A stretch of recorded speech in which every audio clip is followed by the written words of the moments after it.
Oh, oh man. Let's modify that. Hello everybody, if anyone's joining, I have not set the name of the stream correctly. I didn't realize it was going to start up so soon. um, how do I adjust that? We'll see. You know what, maybe we'll just edit the stream name. Wait, how do I edit the stream name? Sorry about this. Let's see. Manage? Cancel. Okay.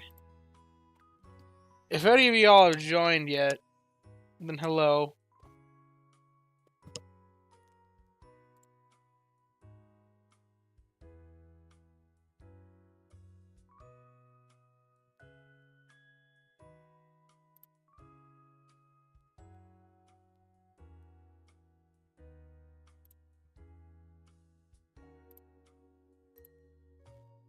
Okay. Quickly. Oh.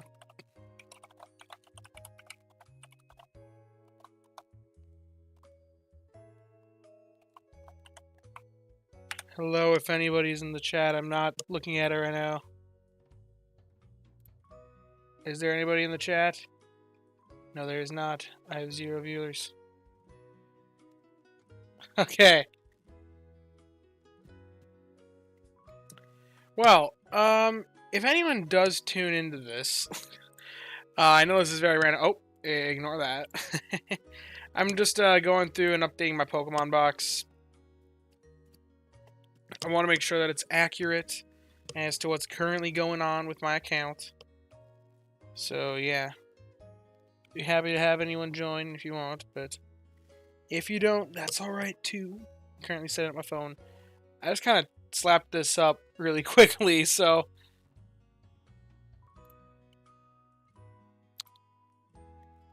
Alrighty, let's see.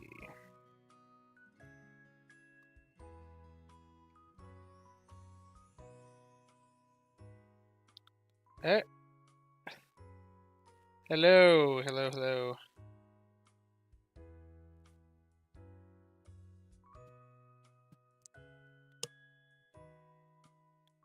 Okay, we're gonna set this up in casting. I'm currently setting up my phone to cast to the screen. I shouldn't grab the charger from over here. Alrighty. Yo, the Bizzler, how's it going? Oh, whoops. Okay, I'll make sure to edit that out later, but... Oh, wait, never mind. I didn't have that up. Okay. Let's get the phone on here. Okay, the audio is apparently not coming through. That's alright. Hello, Bizzler. Good to have you here. I have you and 2 other people apparently right now. It's just a casual night for me. So, Tuesday night? Man, I'm forgetting time. No, it's a Monday night. It's a Monday night. It's about to be Tuesday in a few minutes for me, actually. I got my current stuff going. I'm waiting on a bit more oil right now. I've actually been struggling to make my meals today. But hopefully that'll be better tomorrow. That's my hope. I'm hoping the Luxray comes through for me. I think we're currently like behind on 2 oil is all we need. Hello, hello there. So, the primary reason why I set this up is I just want to see what's updated and what's not updated in my box. I want to make sure that it's all updated, up to date. I don't necessarily come through here all that often, so that might not be the most interesting thing. But if you guys have any questions for me, I would gladly step away from doing what I'm doing, because I don't think I'll have that many Pokemon that are out of date in my box and in Raenon X. So, if you guys have questions, I'd be glad to answer them and just maybe sidestep and answer any questions. Maybe if you want to speculate or anything, just go ahead and ask them in the chat. I'm here until I'm done. So, alrighty, let's go through. Gigachu, I know, is currently level 63. I've updated that. It's got a 2,000 hour slip ribbon. I don't even remember getting that with it. Or with her, but... Okay, well, let's just go through them and we'll find them in the box as we go through. DeBeast, my Entei, level 51. Let's see. My Entei. Where is he? There he is. Level 51, that's accurate. What's the ribbon on here? Also 500 hours. That is currently accurate as well. Is Master 1 at the end of Monday a good start for this event at OGPP? I mean, Master 1 is a good start because you're guaranteed that's already at a point where you're going to be getting 8 spawns. That's a decent starting spot, I'd say. Oh, I just hit Master 1 at top? Yeah, that's where I'm at. Yeah, Flux Bustle, ASMR, I'd say that's a pretty decent spot. I don't know if that's on track for Master 20, if that's what you're gunning for. But it's definitely a good start because if you take a look at here, if you go into like the Raenon X stuff, if you check the spawn count, drowsy power lookup, Ultra 5 is about where you start getting 8 spawns. So you'll get that with Master 1 for sure, as long as you're getting a 100% sleep score. Okay, nah, I'm always away from Master 20. That's fair. Like I said, I don't know what Master 20... I don't know what the on-track looks like. It's kind of rough for me right now, because if we look at mine, I'm currently at 369,000. Which, at top, my goal was kind of to get Master 20 this week, if I could get it. But I don't think it's going to happen after seeing just today alone. I'm like, oof. I'm going to need to, like, do way, way better across the course of the week, because 369,000 is... It's not bad. It's Master 1 on night 1, but... Oof, that is not good if you're trying to gun for Master 20. Not good at all. So, and for comparison's sake, if you look in the calculator, it takes 4.2 million to reach Master 20. If I pull up a calculator here real quick, I don't even remember the rest, but 4.2 million divided by 7 days in a week, you'd be expecting about 600,000 every day. I'm at 400,000, not even. So I'm struggling a little bit. But I'm enjoying things. I'm enjoying life. I want to go to top 2. I'm max area bonus over there. It is nice to have max area bonus. That is very helpful, very beneficial. It helps you get a lot more strength. And also, when it splits across the islands, it can be kind of annoying to manage area bonus, but as long as you know what you're doing with it and you don't slip up, you should be fine.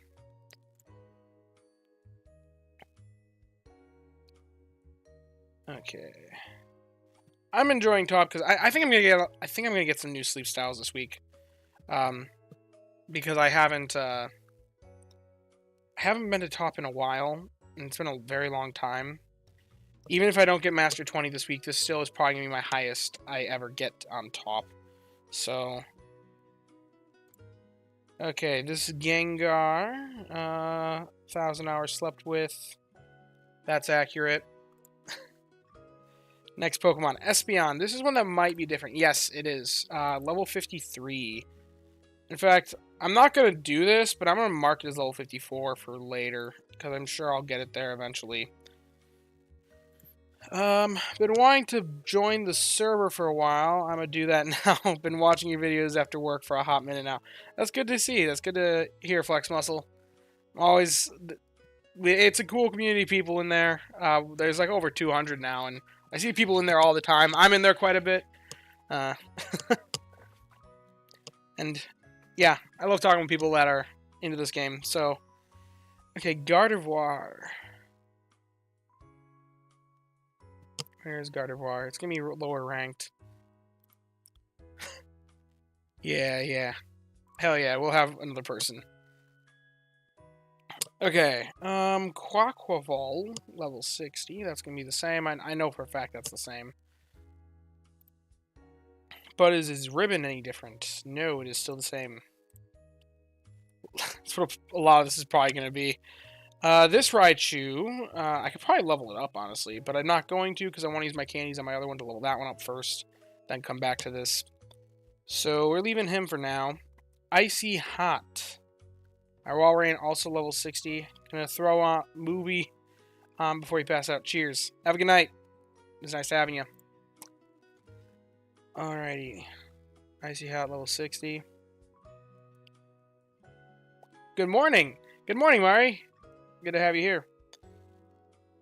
Wait a minute, what's the ribbon level on this? Nice to get you live. It is nice to have you here. I'm not live all that often, but I'm enjoying the time. And I enjoy doing it. Any questions that you have, feel free to ask. I'm just kind of going through, clicking through my box, seeing what it needs updating. But I don't need to do this. You guys can ask questions, and I'm here to answer. You know, something that I was kind of wondering myself. The next island, we think it's going to have a bugberry. How strong is this Vikavolt going to be? Because I have Berry Finding S and Help Speed M. This thing might actually produce a shockingly good amount of bugberries. Which, I don't know. We'll see. I might make a lot of coffee at the final island. If we have bug, poison... What's the last one? Dragon? Bug, poison, dragon. My Vikavolt makes 47k projected. For comparison, let's see my Raichu. Something that doesn't even have favored berry that would probably be competing with it. 51k. Okay, so it's probably not worth it. That's alright, though. And I also have my Arbok, which I need to level still a bit more.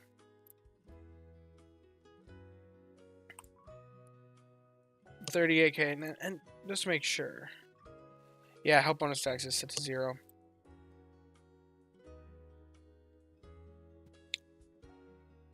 So, those of you that are watching, how's your first day, or first morning, I guess for some of you guys, going with the Dream Shard event? I haven't seen my first morning yet, so I can't really say that. My Pokemon are currently asleep.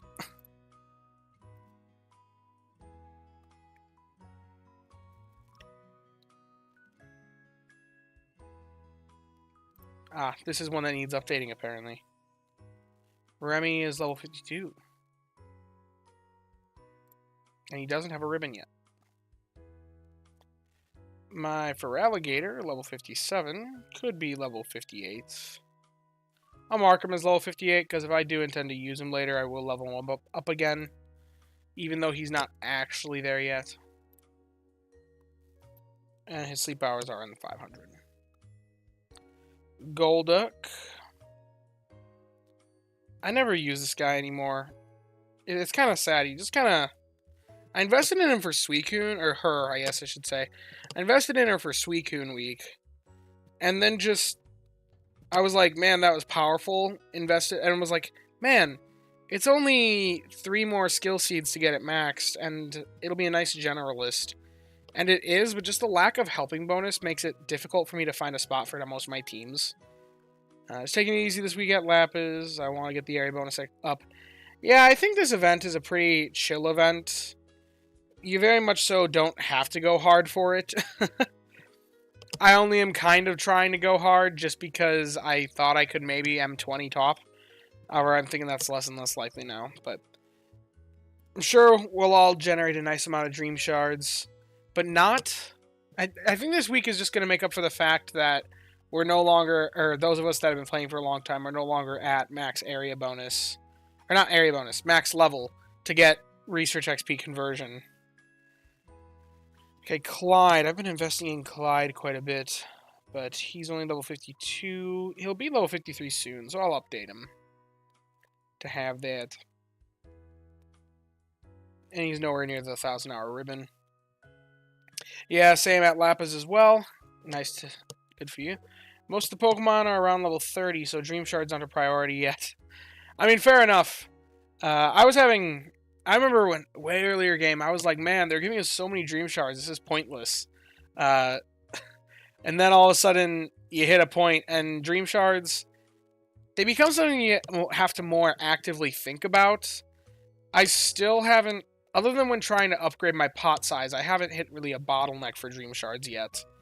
But I've been doing well with them, I think. So, and way earlier, like I said, it was a bit of a struggle.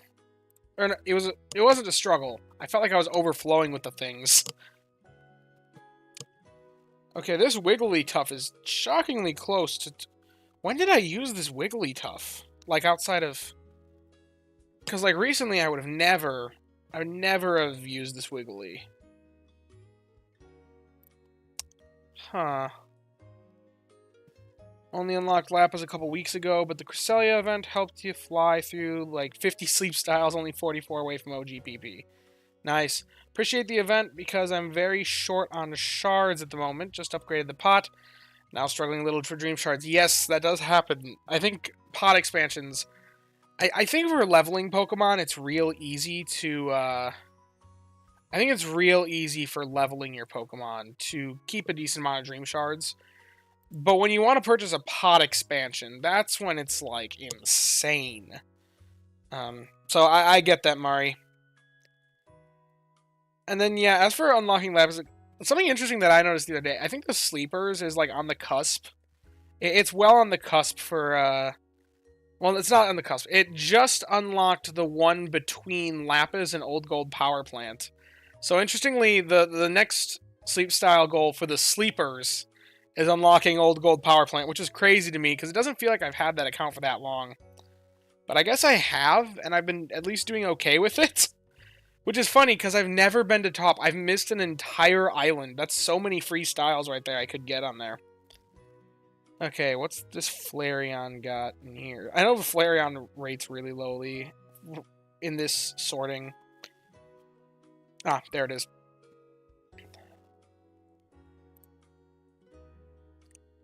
Okay. 500, that's accurate. Okay, it's all updated. Well, Trace Marler just joined chat. I'm also at Lapis, thinking about forcing Slumbering this week for Stuffle. Don't want to miss out on Dream Shards, though, if Slumbering is suboptimal for that on Lapis. Well, I can take a look at that. I think, let's see. I mean, there isn't the numbers in my research, but I can redo some of the research right here, right now. I've got the tools available to me, and man, my computer's struggling to both stream and do this, so it might take a little bit. Start a couple weeks after the Sleepers. So, I guess the Sleepers is a little bit stunted. Just because of, you know, the concept of the Sleepers. Okay, I don't know how far you can make it, Trace Marler, but I'll put in ranging from 0 to 3 million, because I think that's most people's range. Unless you're a Mega Whale. Lapis, we'll do a count of 10 so my computer doesn't go nuts.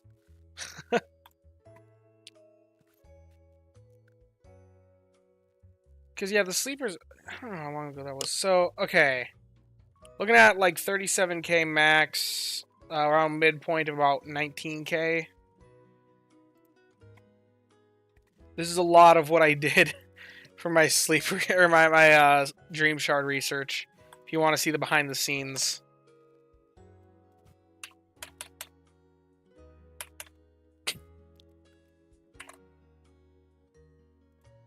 Let's see. So, Slumbering's about 37k max, 19k midpoint.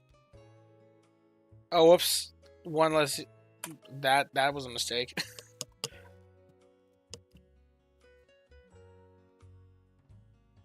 37k max versus... So, Snoozing and Slumbering are about the same. Basically. Compared to Dozing.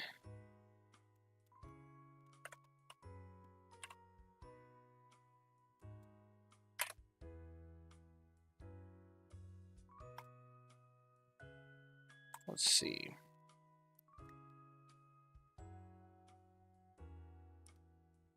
Also about 37k. They're all pretty much the same at that point. That early on. So if you're not really breaching 3 million, then it doesn't make that much of a difference. And I doubt you're that high of a Snorlax strength this early in the week.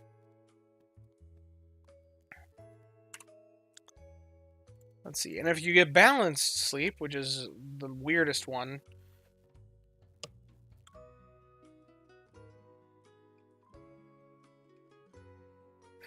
Definitely not breaching.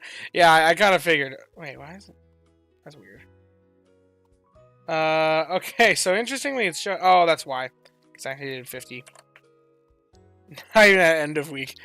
Yeah, that's most people. 3 million is pretty difficult to reach. That's around what Master 20 at Greengrass is, so. Interestingly, balanced sleep is ranking best. When you're really high. Actually, even in the midpoint. So, I guess theoretically balanced is best, but overall they're pretty much the same. Not too much difference.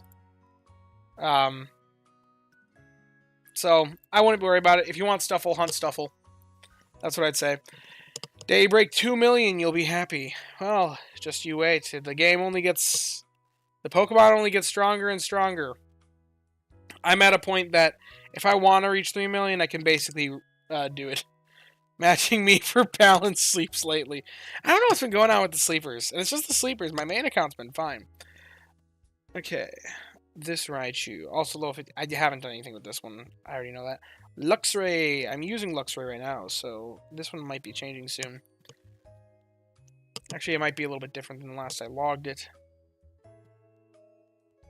I really want to get this Luxray to level 60. I could use the oil production. This is the Luxray. Okay, so it is a few levels higher. I don't have the 500-hour ribbon yet. But it is level 53. Such a major change. And you know what? Just because I'm going to mark it as docile, because it is docile. Or docile. That's always a weird word to me.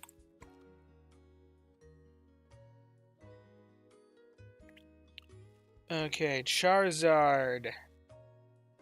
This is one that has a lot of sleep hours, despite me not really trying to level it that much. It just has that because I use it as a nanny quite a bit because it's got sleep XP bonus and is also pretty good. And I do want to get to level 60, but oh well. I gave it a 1,000-hour ribbon because I figured if it would be getting... I preemptively made that one have a 1,000-hour ribbon. Beware. Now this one actually might be different. Oh no, I apparently did update it. However, I gave him help speed M.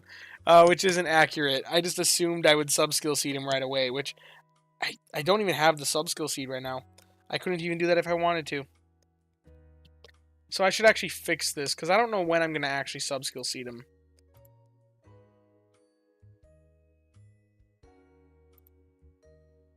Okay, Dragonite. I have him marked as level 51. Again, that's because if I was to use him, I would use all the candies that I have for him. So many of my mons are built with sub-seeds in mind. It's a bad habit being hopeful. For me, I find that I usually actually have the sub-seeds. I don't struggle for that really at all. Usually. Right now is a bit of an exception. Because I've had a lot of things to invest in with sub-skill seeds for some reason. Some weird, bizarre reason. Well, I know why. It's because I caught a lot of new investments. Like, if I just go through my Pokemon,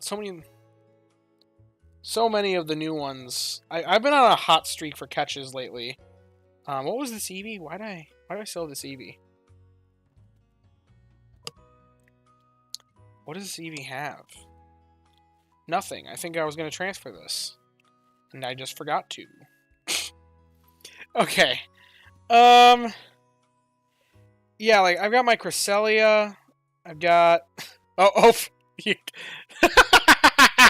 because there's so many Eevees I've caught, Matthew. I'm sorry. I'm just seeing your message now. Yeah, the Eevee's gone. Okay, but yeah, Valentina, my unwanted Gardevoir, the Darkrai.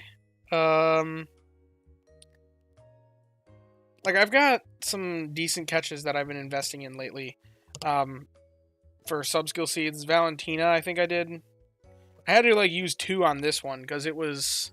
By default, it wasn't that... Like, that's probably where most of them went, honestly, is Valentina alone. I don't think I put a sub-skill seed into this one. I think I caught it like this. Yeah, I definitely did. I don't even remember. But I've been using a lot lately, so I'm a little bit behind on them.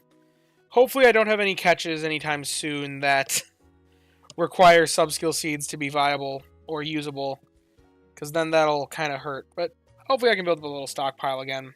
If you're not making a lot of investments, then I find that the sub-skill seeds just kind of stack. And theoretically, I might have one by the end of this week. Might. Highly doubt it, though.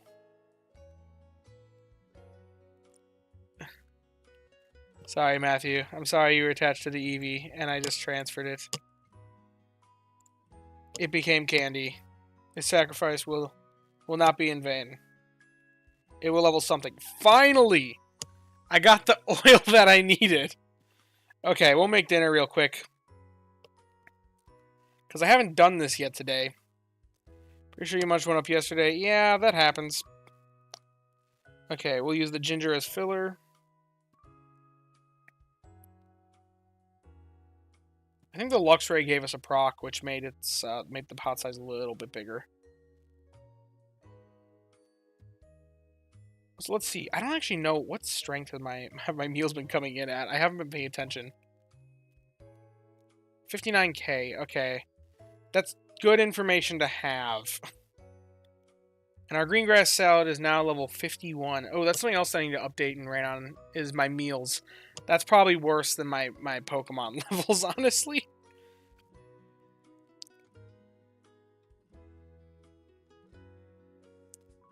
There we go. Now, something that I noticed, I actually ran some Raenon X calculations, and I realized, you know, my Typhlosion actually does better sneaky snacking this week, which isn't very typical for me, but it wasn't something that I considered. And I'll just show this off in Raenon, I guess. And I'll probably talk about this more in my video tomorrow. But if I go in here, man, my computer is lagging right now. Oh, ignore that, please. Spoilers for a video that's coming out tomorrow. Whoops. I made some comparisons. Anyway, so the team that I'm running right now is... Why'd I delete it? I should have just saved it, because I talk about it quite a bit.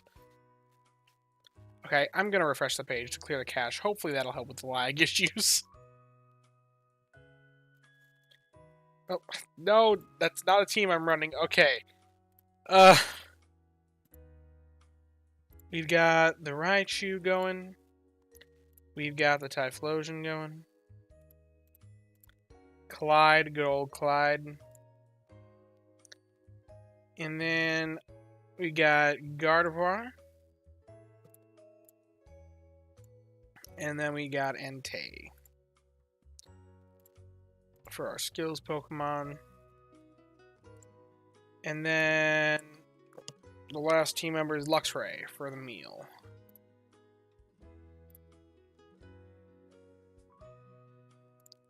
There we go. So this is our team this week. We started with a decent amount of ginger and corn stockpile. I know it was 228 roughly of corn, but not quite. It was like 210 or something like that. 210 corn, and then like 270 ginger-ish. And that's really what mattered with it, because we're running a good camp ticket. I like to put in 7,200 in here just to account for human error a little bit. And then green grass salad, we're making salads. It's currently level 51, actually, so I'll adjust that, but it wasn't the whole week. I also like to... Realistically, I'm going to put 9 a.m. here, because that's more me. Yeah, wait a minute. What? Oh, I forgot to put in... That makes a big difference. There we go. Yeah, 3.947 mil. That is not what... The potatoes. The potatoes are very important. I started with 189 potatoes. Okay, that changes things. It predicts me to land like 100k shy of Master 20. Which is like not that great. That 100k off is rough. I don't like using whistles to make that last difference. Especially since I don't have any stockpile right now. And I refuse to spend diamonds on whistles. If it's spent with sleep points, you can buy them for like 800. but that can be a bit much. What I'm like, that can be pretty expensive, and it's not really worth it. So, I don't know. I'd rather not. It feels like it cheapens the achievement to Master 20 to me. But either way, 4.1 mil. If I log this Typhlosion to be sneaky snacking instead, 4.17 mil. That's a little bit closer. The big problem is, though, a lot of the Typhlosion's strength is coming from the Entei's procs, which, if you know how Entei's skill works, that doesn't actually cause me to collect those berries. It overstacks. So I'm not going to actually get that additional strength unless I'm, like, collecting little bits every time, just to make sure that, like, I still get a little more strength every time to try and, like, really min-max it. But at the same time, it's like, it's technically stronger, and if my goal is to get Master 20, I shouldn't care about the rest of the week. So realistically, I could just let him sneaky snack all week long, build up a berry bomb during an event week, because it's stronger somehow. Because of the way because we want this guy to be sneaky snacking, we don't want to be getting those ingredients, because we're not using the ginger or the herbs in the meal we're making this week. So we don't need them. So I think, and it doesn't gain that much value from its skill. Good afternoon, Ubu Malu. I hope I pronounced that right. Darkrai is around the corner. Yeah, Darkrai is coming up soon. And maybe that could be my Master 20 week. We'll see. We'll see. I'm sure if I don't get it now, I'll get it eventually. No date yet, just Berry Bomb for a couple weeks. Yeah, that's true. I could build up a Berry Bomb for that long, but I don't like locking myself in for multiple weeks. If I'm going to Berry Bomb, I like to build it just for 1 week. I think there's extra productivity in those weeks that's getting lost otherwise, so... And I'd like to run my Cresselia a bit more, because I want to gain some Sleep XP on her. I love Valentina. Okay. Let's take a look at my box again. Where did we leave off? Tyranitar, I know we went through. Yes, good to have you again, Ubu Malu. And, Matthew, it's always appreciated. And you talk in chat. Valentina might be a little bit different than last I checked it. She should level up a bit more throughout the course of this week. And she should be getting a ribbon in a couple days. Competitive VGC, and it's nice to see Cress in a space where I'm not trying to destroy her. I never played competitive, but I follow competitive quite a bit. I think it's very interesting. So I have a decent amount of competitive knowledge, but it's mostly just videos. Yeah, I appreciate it as well. I appreciate all your presence. But yeah, I follow competitive quite a bit. I watch a lot of YouTubers that do competitive, and I have occasionally launched up Showdown and played a little bit. I'm terrible at it, because I have not played it a lot. I don't know what Pokemon run what sets and everything, but I think VGC is very interesting. If I was to get into any sort of competitive, I'd be way more... I already know that I'd be far more of a VGC man than Smogon. Not that there's not even anything against Smogon, I just like the idea of doubles more than singles. There's so much more to consider, so much more complicated, and I like that more. So, we're actually... Depending on how easy team building is for the mobile game they're making, I want to try it again. Yeah, I kind of agree with that. Doubles so much more. Yeah, I know. Doubles, it's more intriguing than singles in my mind. So that's why I definitely want to... If I was to do any sort of VGC stuff, it'd be doubles exclusively. But I wouldn't put that on this channel for sure. That would be reserved for something else. This channel's going to be strictly sleep. Okay, so yeah, this Valentina is accurate. This Cresselia. Yeah. I like the talks about the chalk core from, like, a certain... What generation was that? Was that... I don't know. I don't remember the history all that well. But I know there was the... Cresselia was part of, like, the big chalk team. Whatever it was called. Oh, yeah. 37, that is accurate. My Golem's level 51. peak competitive years. Chalk, you lived through... Yeah. That's awesome. So that explains why you really are used to seeing Cresselia and wanting to destroy it.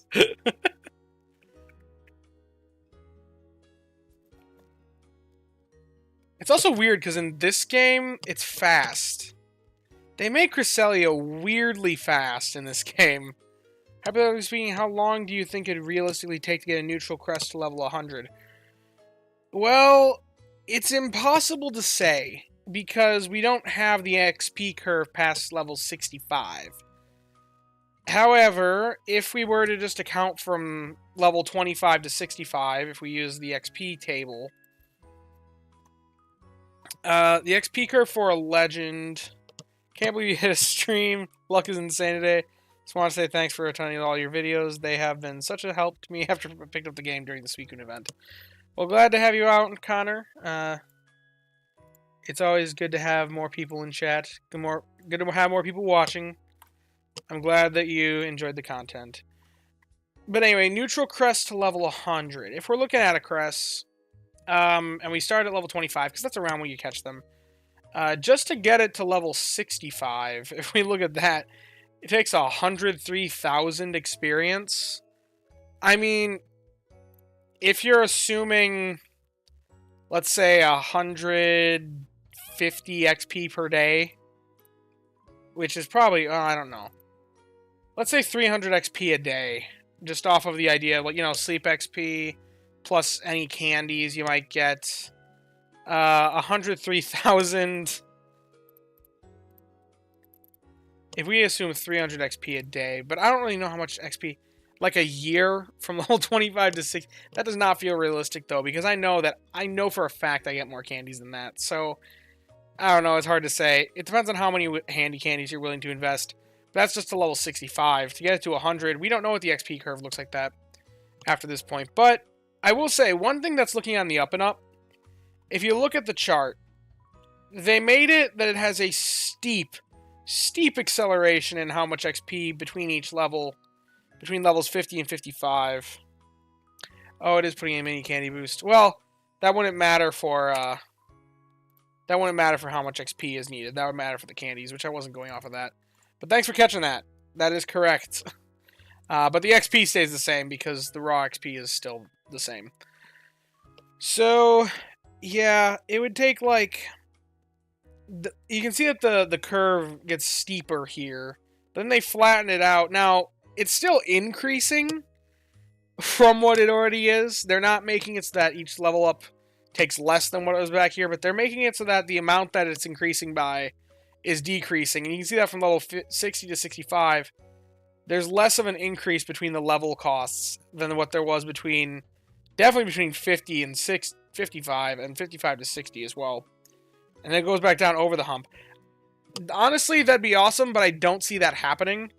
If they're doing anything to make it more easy on us, they're just going to keep flattening this off until it reaches just a flat line. I can't see it going backwards. That would make zero sense. Things should take more XP as it gets later, but my goodness, I am so glad that they made this curve less steep than it was before, because the difference between levels 50 to 55 is rough.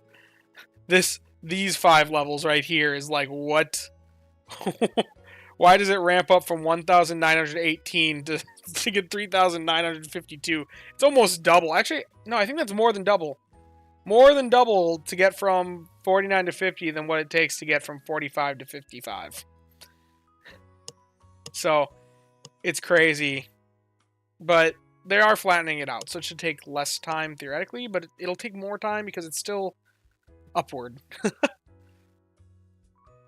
You think that they will lower the amount of XP as the level caps go up? I think I have like 2 level 40s and 2 50s, and that is all, and then the rest is all 30s. Well, I think they'll constantly make it that it's constantly increasing. Like I said, it looks like they're making it have a less steep curve as it gets later and later. They may have done that to make it difficult at the time, but big picture, they may be regretting it. I think that's why they flattened it off. Because I think they realized that if they kept this much of a slope, then leveling would just be impossible. I hope they give more I hope that's how they account for it. I hope they give more candies and give bigger EXP gaining boosts someday. I would agree with that. I hope that as time goes on. And then also, if they make it just take more XP to reach higher levels, but give us more candies to compensate, then that also helps newer players catch up to where everybody else is. So that the community would be at like the same level, theoretically. Because if they just balance it by giving more candies, and they give more candies unilaterally, which they are doing. They did just make an update that everyone's getting more candies if you weren't napping. Napping was nerfed, but they're giving more candies at a base amount.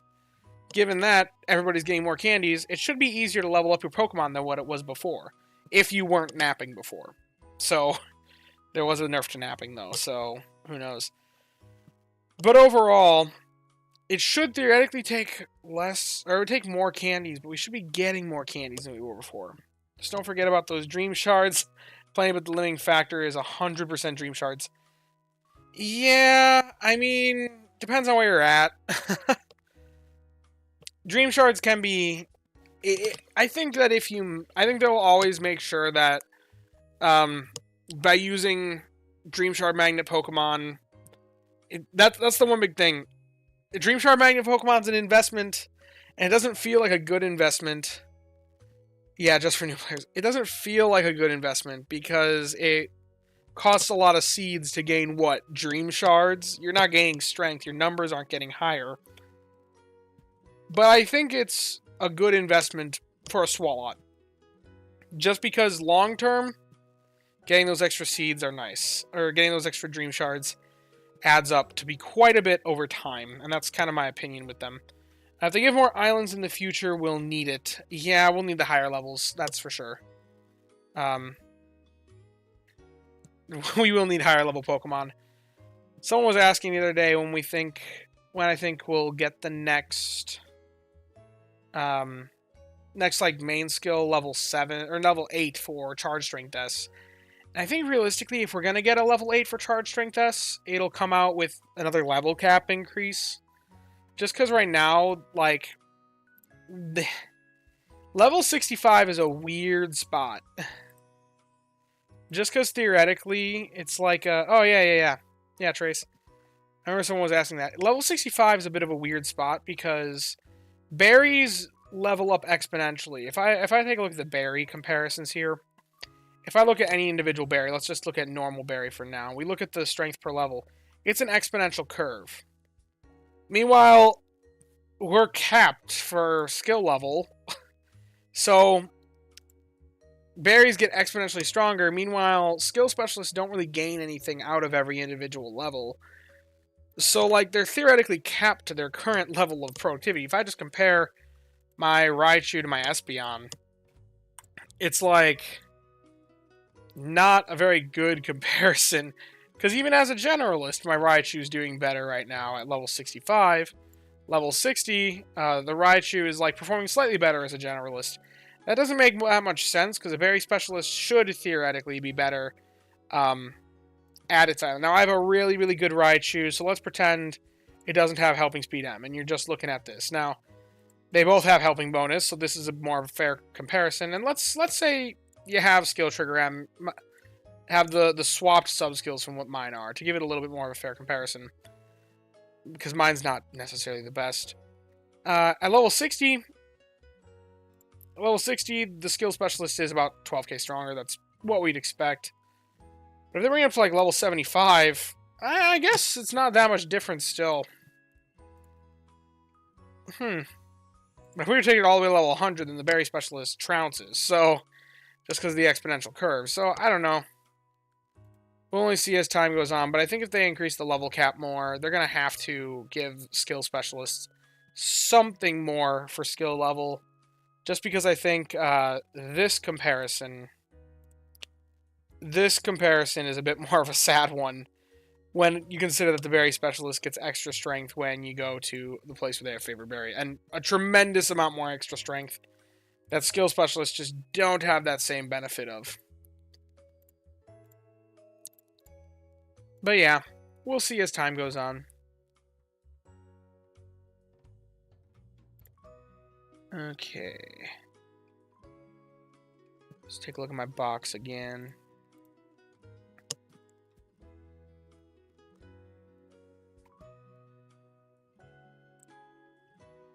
Last I was looking at was my victory bell.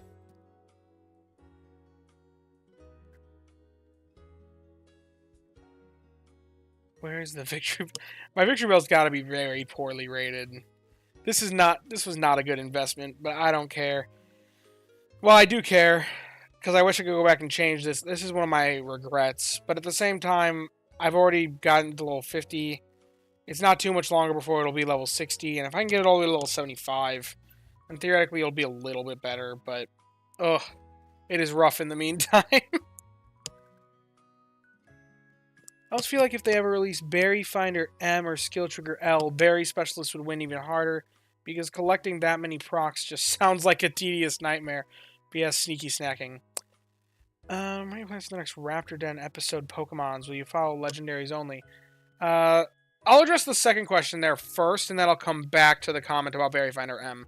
So, when it comes to Raptor Den, I think what I'm going to do with it, or Raptor Den Crestminster Poke Show, it'll probably be... I might do whatever the next Pokemon that's added is. We'll see. I don't necessarily know. It's only going to be new Pokemon, that's for sure. Because I don't want to go through a bunch of submissions of people who've caught really good Pokemon of certain types in the past over the course of time. I want it to be strictly reserved for, like, new Pokemons that we're seeing, like, the first week of catches. I think that's more interesting. Yeah, Chansey release week. We might do Chansey. I might make it just legendaries. I need to really see how much... If I'm going to make it not just legendaries, I need to work it out so that's a bit easier for me. Because it took a lot of time for me to do it with Cresselia. I was happy to do it. I love the product, the final product that was made. But at the same time, it took a lot of time and effort. And I don't want to be consistently doing that for every single Pokemon they add. And yeah, people are going to catch a lot more of the non-legendaries. So I'm expecting way more submissions. So that's where it's like, if we were to do that, I may make it that, like, you guys have to vote by, like, reacting in the channel. And then only ones above a certain number of reactions are the ones that I'm going to include in the pool, if I do that. But we'll see. I'm still kind of debating. I'll consult the Discord, consult you guys, see what you all want as time goes on. But I do want to continue it on, and I will definitely be doing it for future legendaries. If Darkrai has randomized sub-skills, which I hope it doesn't, then I could maybe do that. I could request one submission from each person, that's true. But some people have more notable submissions and multiple. Delegate some of the work to the community since maybe it's a community-driven series. Yeah, I can agree with that.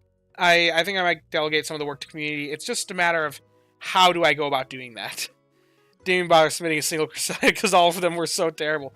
Well, you could have gotten a dishonorable mention, Connor. Anyway, yeah, we'll only see as time goes on. I'm excited for future episodes, though, of that, because that was a very fun series, and a lot of community engagement. Random Darkrai, no. Yeah, I hope it's not random. Yeah, I realized after that was a category. Okay.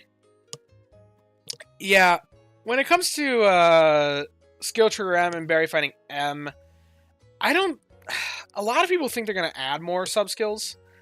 I don't think it's going to happen. I think we're going to keep all the same sub-skills. It might happen one day, but I think there's a lot of difficulties with balancing that. That just add a whole lot of complications. Like, helping speed.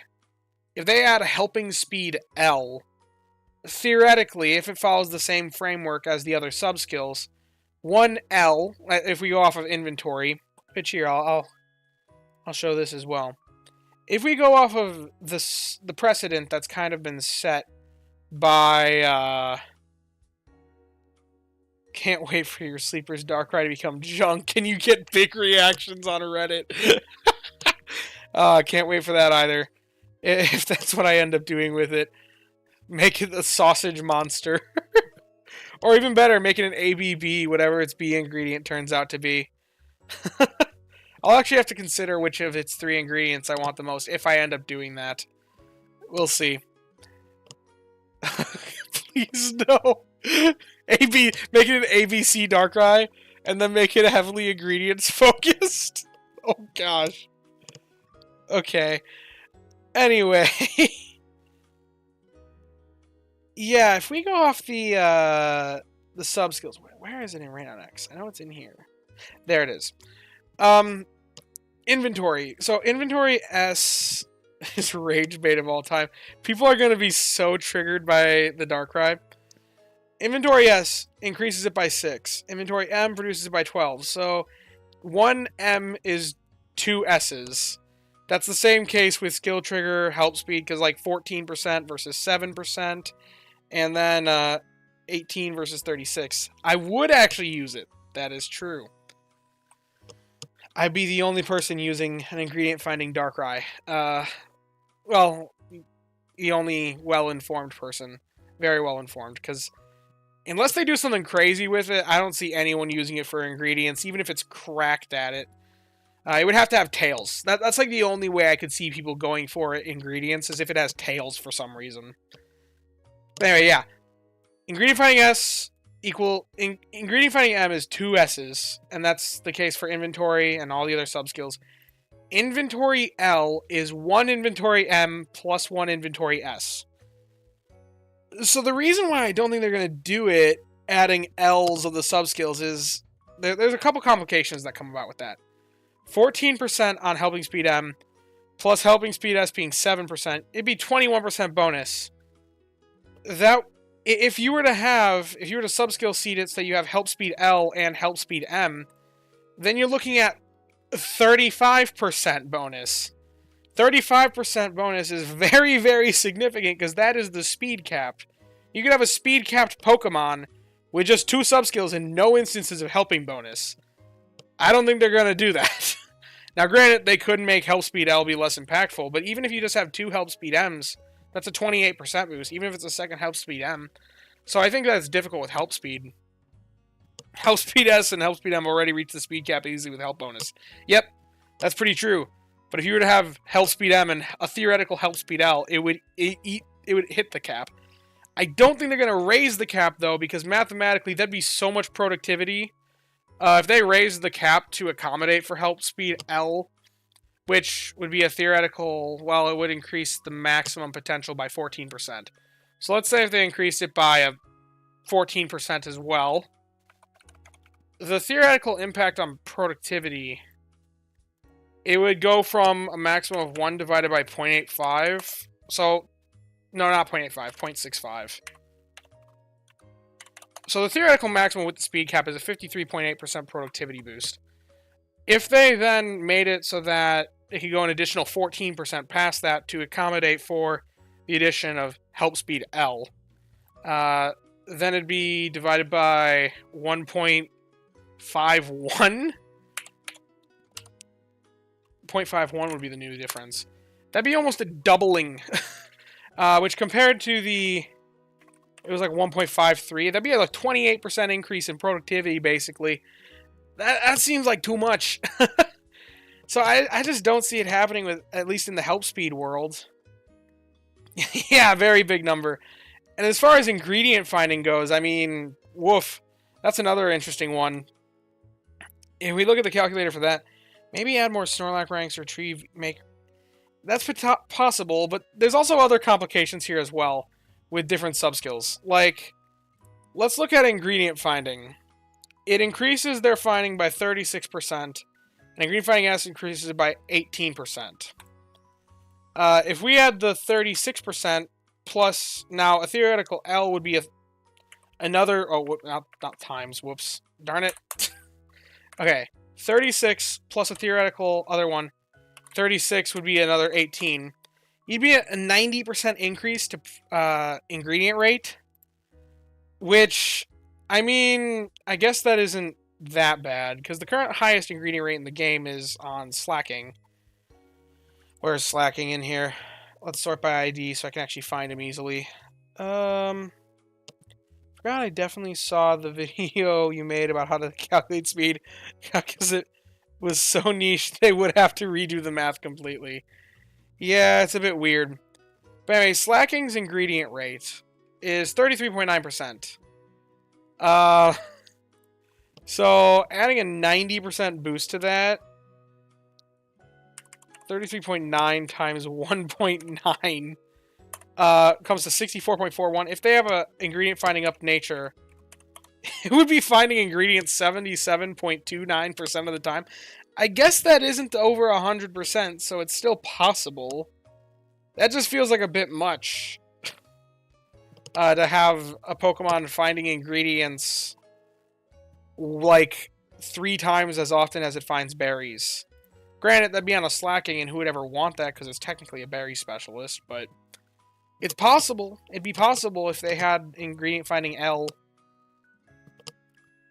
And Skill Trigger, there's not as many complications with. Honestly, that one maybe could handle the addition of an L, but there's also the complications of rarity, like, do they make it that it's only achievable to get those newer sub-skills through sub-skill seeding? Or do they make it so that those newer sub-skills are randomly generated? If it's randomly generated, then suddenly now the whole rarity balance is just offset by everything. If it's only achievable through sub-skill seeding, that makes sub-skill seeds infinitely more valuable than they currently are. Right now, it's just a way to fix bad Pokemon, or not bad Pokemon, make decent Pokemon better. If they made it that way so that you needed a sub-skill seed to reach the highest levels, then they would turn from a nice add-on that's a nice benefit for the Premium Pass players to suddenly being a pretty much mandatory thing for optimal play and for good play. And then suddenly you'd run into the same sort of free-to-play paid split. So I don't know. I just don't think there's a really good way of implementing additional sub-skills. People would say one or the other. However, if random, you'd be limited to 2 of every sub-skill. Every skill besides inventory. Please don't make me redo the productivity graphic. Keep doing your thing, Pokemon Company. Yeah, I mean, oh gosh, if they added help speed M or help speed L, that would make that productivity graphic significantly larger, because then there'd be now, well, if theoretically you could only have 2 of the sub skills, even if you only can have 2 of the sub skills though, just having an M and an L is currently just the L on its own would be what the current best is of M plus S. So many more combos of things, yeah. The M plus S would equal the L. So you'd have 1 sub-skill that equals what's currently achievable with 2. Then you'd be able to have the stronger of the 2 sub-skills after that, even if you could only have 2 of the potential sub-skills in that category. That's still pretty complicated, and I think the numbers get too big for game balance, and I think the better way for them to balance this game... Oh, and berry finding... Okay, that is one... We don't live in that world. We're safe for now. Yes. That is very true, Matthew. Berry finding M is terrible. And my whole explanation for why that is, well, let's just look. Berry finding, adding a flat number of berries to them. No, it's alright. I don't need to be on track. This really wasn't planned at all. This is kind of... It actually kind of was planned for me to get off track. If we compare Dragonite to Altaria... one very famous thing about this comparison is that Dragonite, not that much better for Dragon Berries by default. If we look at their berry strength output, because it's an ingredient specialist, it produces way less Dragon Berries. But then if I give them both Berry Finding S, things change. Now the reasoning for that is because Berry Finding S on an ingredient specialist is adding 1 berry to a base of 1. So it makes it a 100% increase to their productivity of berries. Berry Finding S on a berry specialist is adding 1 to base 2, so it's a 50% increase to their berries. If you were to add Berry Finding M, where they add 2 berries now, it would suddenly make it so that now this is getting a 200% increase to berry productivity, while Altaria is only getting a 100% increase to berry productivity. It's already a difference of 40,000 versus 43,000. And changing this because of frequency differences would make it so that anytime there's a comparison that's even close to this, Dragonite would actually be better than Altaria for Dragon Berries if Berry Fighting M was a potential, because Dragonite would be able to gain more out of it, being a flat increase to the number of berries. So it's kind of a weird circumstance. The same would be true for Banette and Gengar. I'd assume it'd probably be true for Meowscarada as well. At least compared to Houndoom. I don't know how it would compare to Weavile, because Weavile is very good in this game. But it's all based off their base frequency, because I know Meowscarada is pretty fast. Let's see. How does Meowscarada compare to Weavile? Level 60. If they have Berry Finding S... Well, okay. Theoretically, if its berries are... It would gain 3 over... It'd be producing 3 for every 1 that it's boosting? No, wait, that's wrong. There's something wrong there. It'd be 3 to 4. It'd be producing 4 berries versus Meowscarada producing 3. If that were to happen... I'm trying to think of the best way to calculate this out and do that simply. Meowscarada would get 3 berries. Weavile would get 4. Right now it's on a 1 to 2 ratio. We'd be needing to up that to a 3 to 4 ratio. Comparatively. Ugh. Well, let's just see how it changes with Berry Finding S.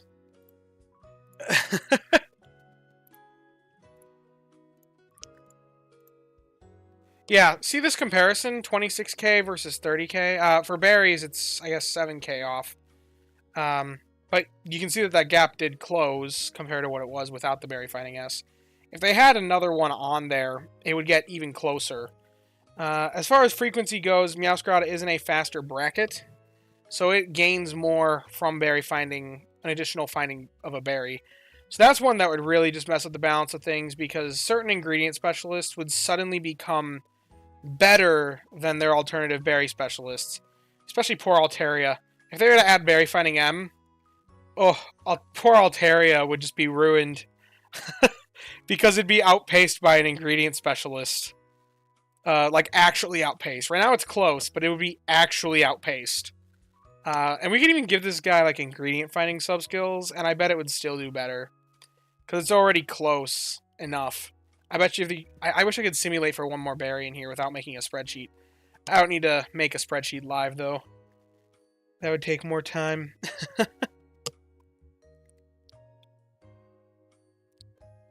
Anyway. I can get back to what I was doing. Now the tangent aside. Couldn't you make an event? Oh, I guess I could. Yeah, because I forgot that they had that. That's a good way of documenting it. Because I forgot that they have this feature. They've never actually used it yet. I've seen it a couple times on Reddit, and I'm just curious what the ribbon medals around Snorlax do, or how to get them. I'll show that in a... Wait, around Snorlax? I'm not sure around a Snorlax, but ribbons are on Pokemon. I can show that off in a minute here. Yeah, if they add +1 Darkberry... Suddenly, okay, Meowscarada is still outperformed by Weavile, but almost not for raw strength. How does it compare to Houndoom, I wonder?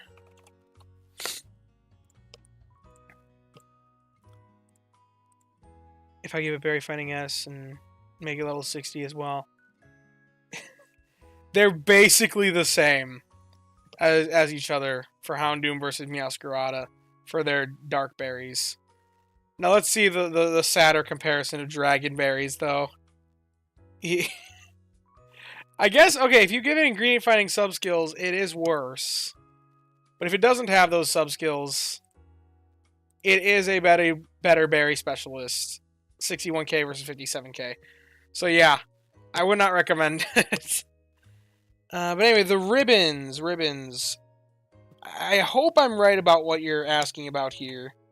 But there's actually a member of our community, Pocket Boy, made the, and I think in chat right now, made a nice infographic on the topic. I'll pull it up here real quick. If I give me a moment, I wasn't expecting to be looking this up on the fly. I asked it in a weird way, but that's not what you meant. Okay, it's not what you meant. Snorlax... Wait, ribbon metals around Snorlax? Are you talking about the shiny Snorlax? Because that has like a little shimmer. If that's what you're talking about, then... That's just luck. If it's the shiny Snorlax.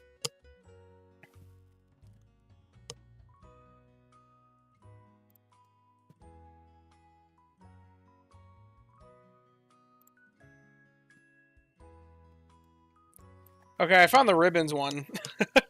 In case that was what you were wondering, but... Trying to find the pic, it was like a medallion necklace around Snorlax's neck.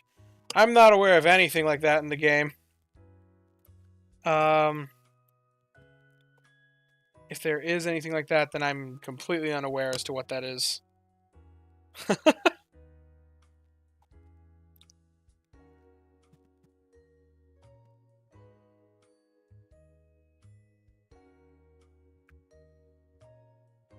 Maybe edit it in. Yeah, that could be the case. Oh, sorry, I didn't realize this was on the screen. Maybe someone edited it? Yeah, I don't know of anything like that, Trace. There's a community that adds fan ideas. That wouldn't surprise me. Yes, and there are also occasional posts on the Reddit you'll see with fan ideas as well. So maybe that's what you saw?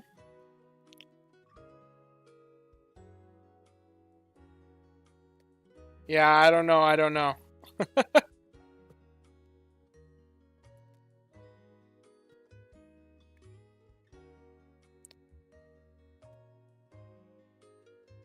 Oh, man.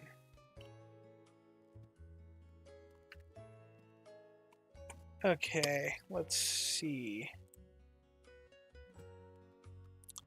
My team's energy is starting to get a bit worse for wear, at least on this guy. But he's got an energy recovery down nature. But he's a skill specialist, so it doesn't matter as much. It matters most for the Berrymons, which are still rocking it out. Gardevoir is doing alright for now. I don't plan to do any switching in the morning, so... I should be alright to leave it in and then just collect Gardevoir procs in the morning.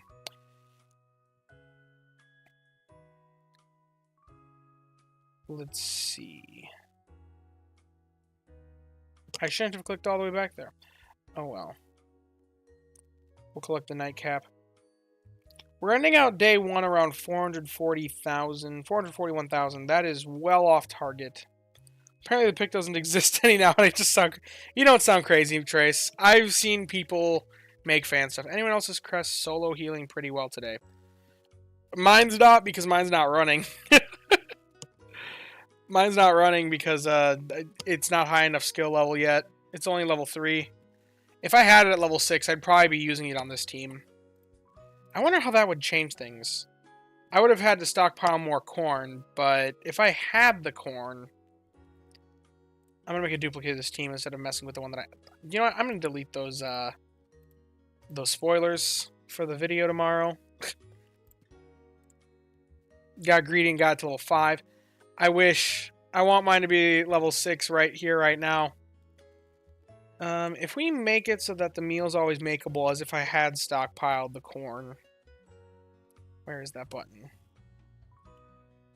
I don't know. I'll just add more corn to the box. That's the thing. 500 corn to make sure I have enough. We'll say. That would not have happened, but we're just going to say it. I guess the crest wouldn't have really helped at all, realistically. Well, probably because I'm not running an Espeon with it. I mean... Oh, wait, that's because I didn't max out its skill. That's why. Yeah, no, the crest does help. You use Sylveon and Raenon X says she procs 5.5 times a day. An average 7 to 8 pretty much all week. It's the week of healers. Yeah, this week is good for your healers. You're going to get a lot of more procs than you're used to.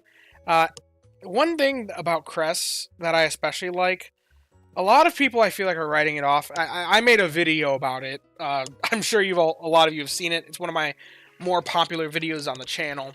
The case for crests. The case for Cresselia. I talked about it quite a bit. I think Cresselia is a bit underrated. The berries are so powerful. And realistically, the big thing that holds a lot of people back from it is the fact that it can't reliably heal quite as much. If I set this to override to 0 procs, yeah, a lot of people, and I just throw in, let's say, my Cress versus my secondary Gardevoir that I caught earlier, and let's say I got them both to level 50. Without the event boosts, if I got rid of the event boosts, which as of right now are happening, then by default, a lot of people make this analysis, which is a fair analysis because, you know, it is the existence of most of the game. But realistically, how often do you care about strength like this? Like, yes, this is almost double the energy output, with very comparable sub-skills in nature. The Crest is actually a little bit worse. But, yes, it's almost double the output. But the energy curve, you can see, averages 2.21 on this Gardevoir versus 1.99, which the Gardevoir is more reliable, yeah, but how much healing do you need is always the question. And realistically, you're going to be running it during event weeks most often is when you want the most strength, when you want to push for the most strength. So if you have an event that, say, let's boost it by 1.25 times of all skill triggers, then suddenly this energy curve, the difference is less pronounced. The difference is still there, but it's the difference between the actual boosts is a lot less. And when you hit the point where your energy is staying at a point of getting 2.2 times all the time, then you're swapping. Yeah, you have to be swapping the healer as well, which realistically swapping the healer doesn't really add that much strength. I've discussed that before. And I think that it's just more beneficial to just have something that is both a strong healer and a strong generalist. So I think Cresselia is very, very underrated by the community right now. A lot of people I've seen writing it off. And just because it's not the best healer. It's not the best healer. If you like rotating the team, you know what? It's not for you. But I think it's genuinely the strongest healer. Despite not being the best. Because it has so much added strength potential in its dual component skill. And this isn't necessarily the best comparison right now for strength-wise. Because let's just throw in, I don't know, a couple Bulbasaurs as if it's running a team with Bulbasaurs. I'm so sad because you didn't go for a super good Crest because I do use Sylveon over Guard, and my only strong Psychic type is my Espeon. But I got a Skill Trigger M, Skill Trigger S, Shiny Gallade, and now I'm rethinking life.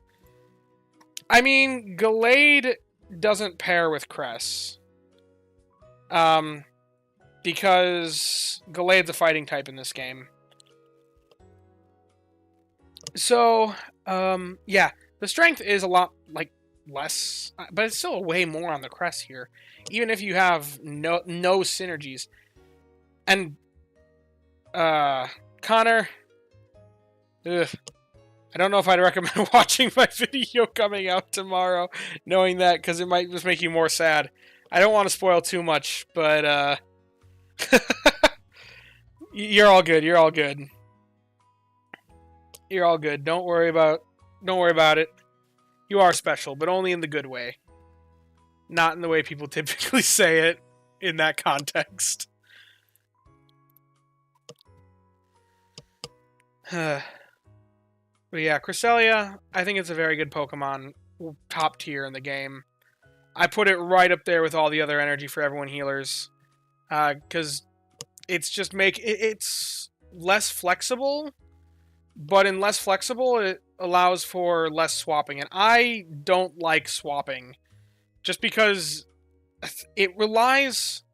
The idea of swapping relies too much on not having any human error. And in my busy life, everybody's got lives, everybody's busy at times. I can't sit here and just tap these Pokemon all day long and then be like, oh, it's at 81% energy, or it's at 79% energy, now's the time I cook dinner. I'm not going to do that because I don't have the time to min-max that way. And there are times when I'm doing stuff with family or I'm at work and I have more than 2 hours before my next break. I can't necessarily be managing it that min-maxy. And I am a heavy min-maxer, so what I like to do is I would like to rely on strategies that don't require me to be rotating the team. Because doing that allows for less room for human error to make a big difference. I like reliability. Which is why I try to not depend upon rotating the team all that much. Even if team rotations are technically the strongest strategy, I find that when practically applying it to real life, I just prefer strategies that don't require rotation. Because you can calculate it easier in Raenon X. Team analysis is pretty difficult to set up for a rotating team.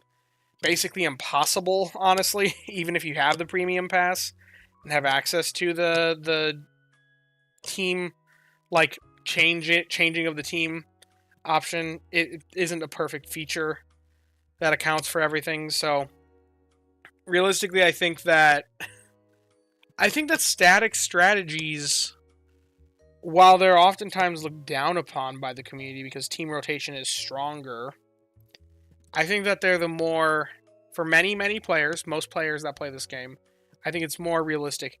Oh gosh, I'm already scared because you saw the Suicune Bonzi thumbnail. Because I powered my only Suicune to level 50. Don't worry, it's not a bad Pokemon. Suicune's still good. There's very different strengths. Suicune Bonsley, though, thumbnail. I think you mean the picture that I sent in chat. That comparison is pretty funny.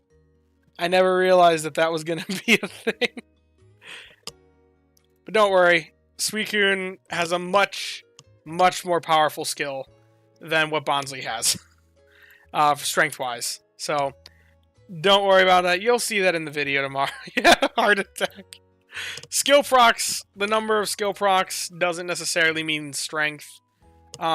If we wanted to equate skill procs to strength, you want to be the most powerful skill specialist in the game, then I guess it would actually be, okay, this one actually is powerful. You want to be the second most powerful Pokemon in the game.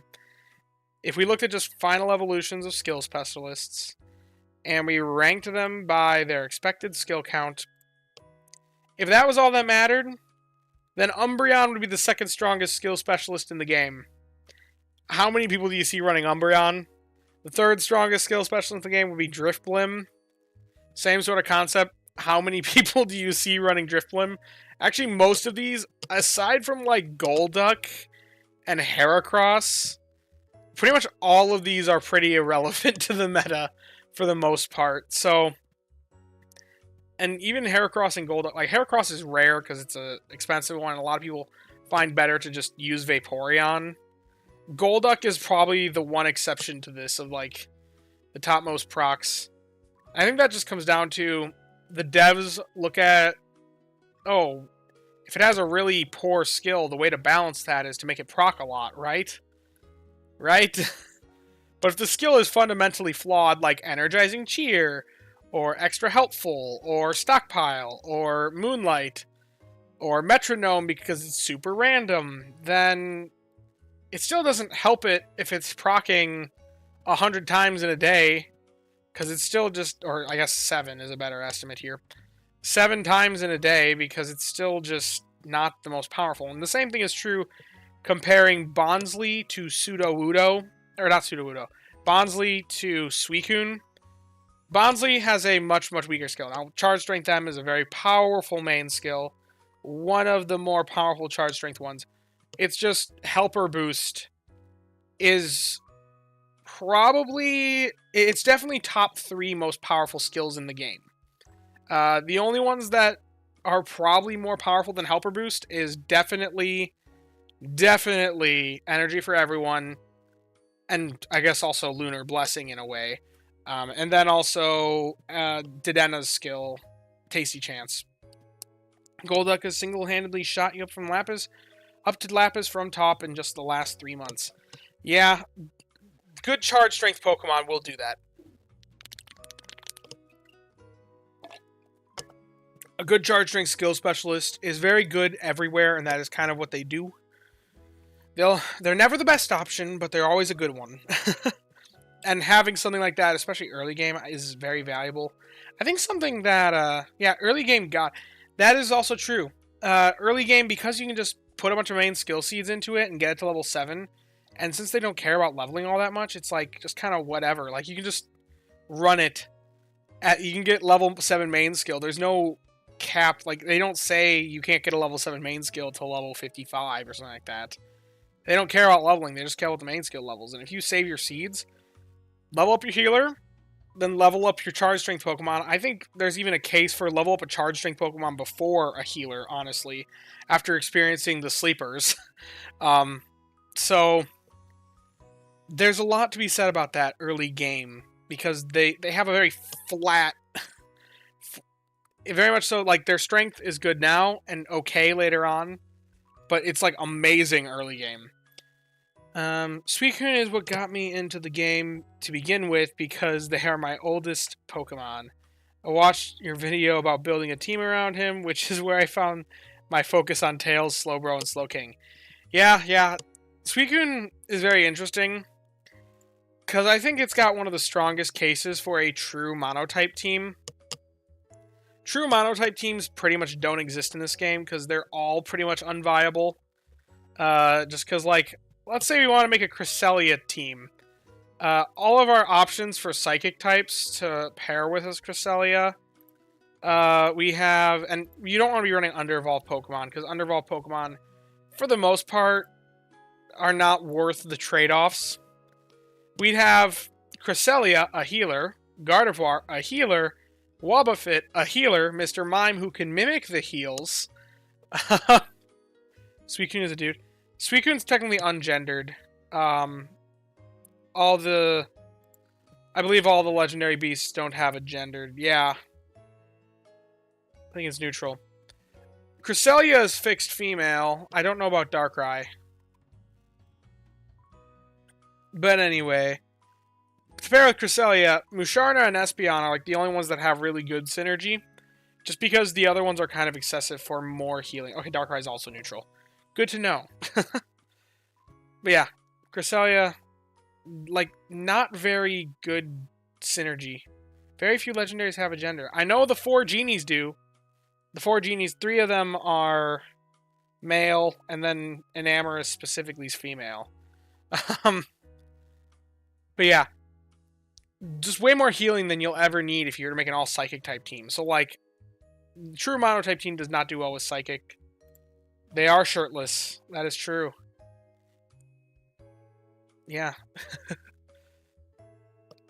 Okay, and then for, like, water type, Suicune actually kind of makes sense because there's a lot of options, and the tail farming team, the tail farming trio of Slowbro, Vaporeon, and Slowking ran alongside it. They also get energy from Slowbro and Slowking to actually keep the team relatively okay on energy.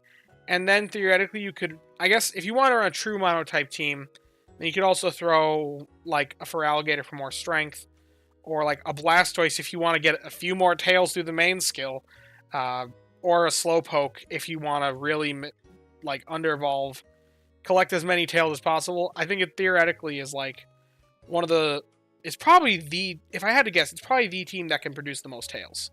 I wouldn't be surprised if it can produce more tails than an all-Ditto team, to be honest. But it's just an interesting idea run alongside Suicune.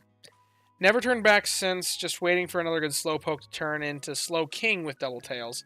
Did find the Slowbro God, however, no luck with Feraligatr. Gonna need Alakazam as a berry specialist in this game ASAP to synergize with Cress. Just use an Espeon. Honestly, Espeon, the Crespeon combo, I think is phenomenal. I think genuinely, once I get my Cresselia to skill level 6, I'd be surprised if I have teams that don't feature that core of Cresselia and Espeon, because it's just such a good synergistic combo. Like, I don't know, Espeon, really good skill specialist, good generalist for like every island.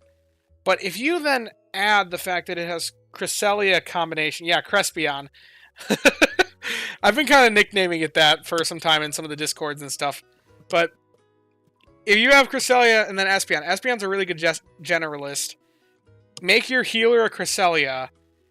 I found that the strength that comes from Espeon's base skill level, added plus Cresselia's boost that it gains from Espeon's presence, it comes up to, it ends up in being the Espeon almost equaling the amount of strength as like some favored berry specialists. It's insane. So very good in synergistic combo. Connor, if you want to see the Cresselia I plan on using, here are the sub skills. Skill trigger M, help speed M. I can actually show it in game. The only downside to it really is the energy recovery down, which kind of sucks on a long-term healer when Cresselia is kind of mid for heals. But it does put me at higher risk of energy death spirals. But anyway, yeah, here's your sub skills. It's really early game. Late games, level 75 and 100, it's not the best for, like, it's got just inventory. But those first two sub skills plus that nature is plenty. Energy recovery down is kind of rough, but I'm banking on it. I think that it's something that a lot of people are sleeping on, and I'm putting my main skill seeds into it to use long term. Especially, like I said, Crespeon. Where's my Espeon? It's higher up here in strength. Yeah, it's one of my top 5 Pokemon for RP. I caught this thing as an Espeon. I did not have to evolve it, which is nice for saving candies. Is nice for not having to sleep with it for 150 hours. But sucks for main skill levels. Because I had to invest 6 main skill seeds. But it's got helping bonus, skill trigger S only, but with main skill chance up nature. It procs enough, and with helping bonus, I find that it's still very, very powerful. And eventually, one day, way in the future, way down the road, this thing's going to have a major step up in power whenever it reaches level 100, which I want to be leveling it anyway, because paired with Cress, Cress is finding some of its berries as well, because of the whole shared team aspect. So I like my Cress, and I like my Espeon. I think they pair very well together. And I will probably be running them at, like, every single island from here on out. It'll probably be a rarity that I have to use my Gardevoir instead of Cresselia. I'd assume that the biggest reason why I might not be able to is if I can't make good use of the milk here or Cresselia's ingredients, and I need to, like, slot in an extra ingredient specialist to make a meal. But I don't know. I think the raw strength is just more valuable. We'll kind of see how that turns out as time goes on.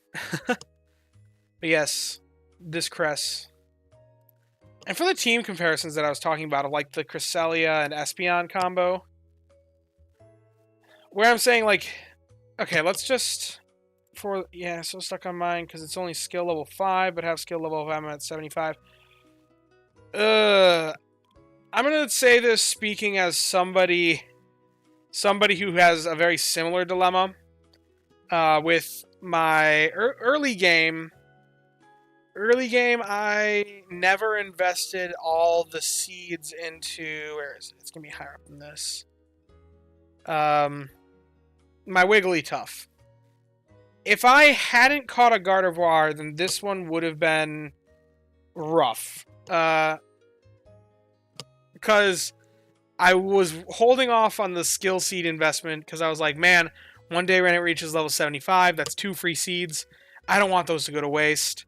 I got it to skill level 5 because at the time I was under a misconception that skill level 7 had been promised to us on every skill. I went back and reread those news.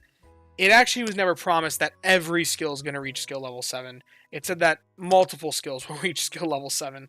So I bumped it up to level 5, but I was like, I don't want to get to level 6 because then that thing's going to be wasted. Level 75, we don't know when it's going to be. Theoretically, if we look at the past traces of how things are going, it's like every 6 months roughly is about how long it takes before they release 5 levels, roughly. So you're looking at from like just about yesterday, like just a few days ago when they released level 65. You're looking at additional 6 months before level 70. and then like another 6 months before level 75. You're looking at like a whole year before you can use it. The game's only been out for like a year and a half.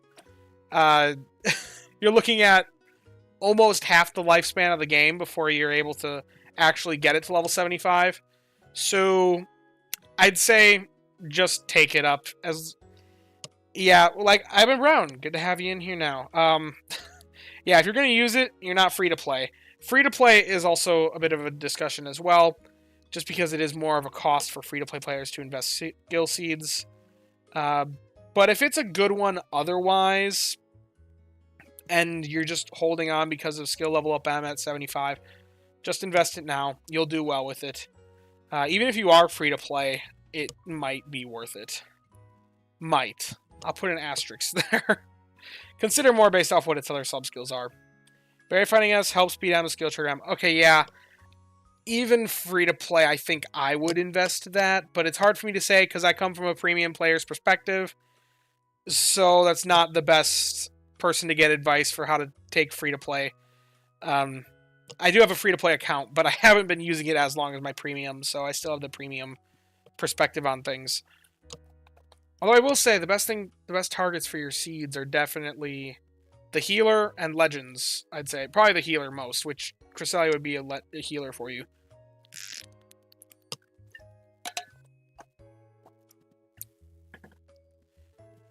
But yeah, this is my Wigglytuff that I never put the final seed in. I've used it like once since I finally got my Gardevoir, once or twice since I finally got my Gardevoir to skill level 6. Premium, just dumped all those seeds on the Suicune and Slowbro, never regret it. Fair enough. If you want that Tails team, that is the way to go about it. I do think that is the best Tails generating team option in the game right now.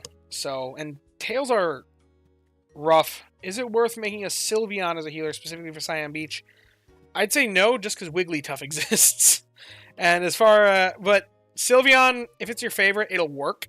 If I compare them in the calculator here, they're very, very comparable.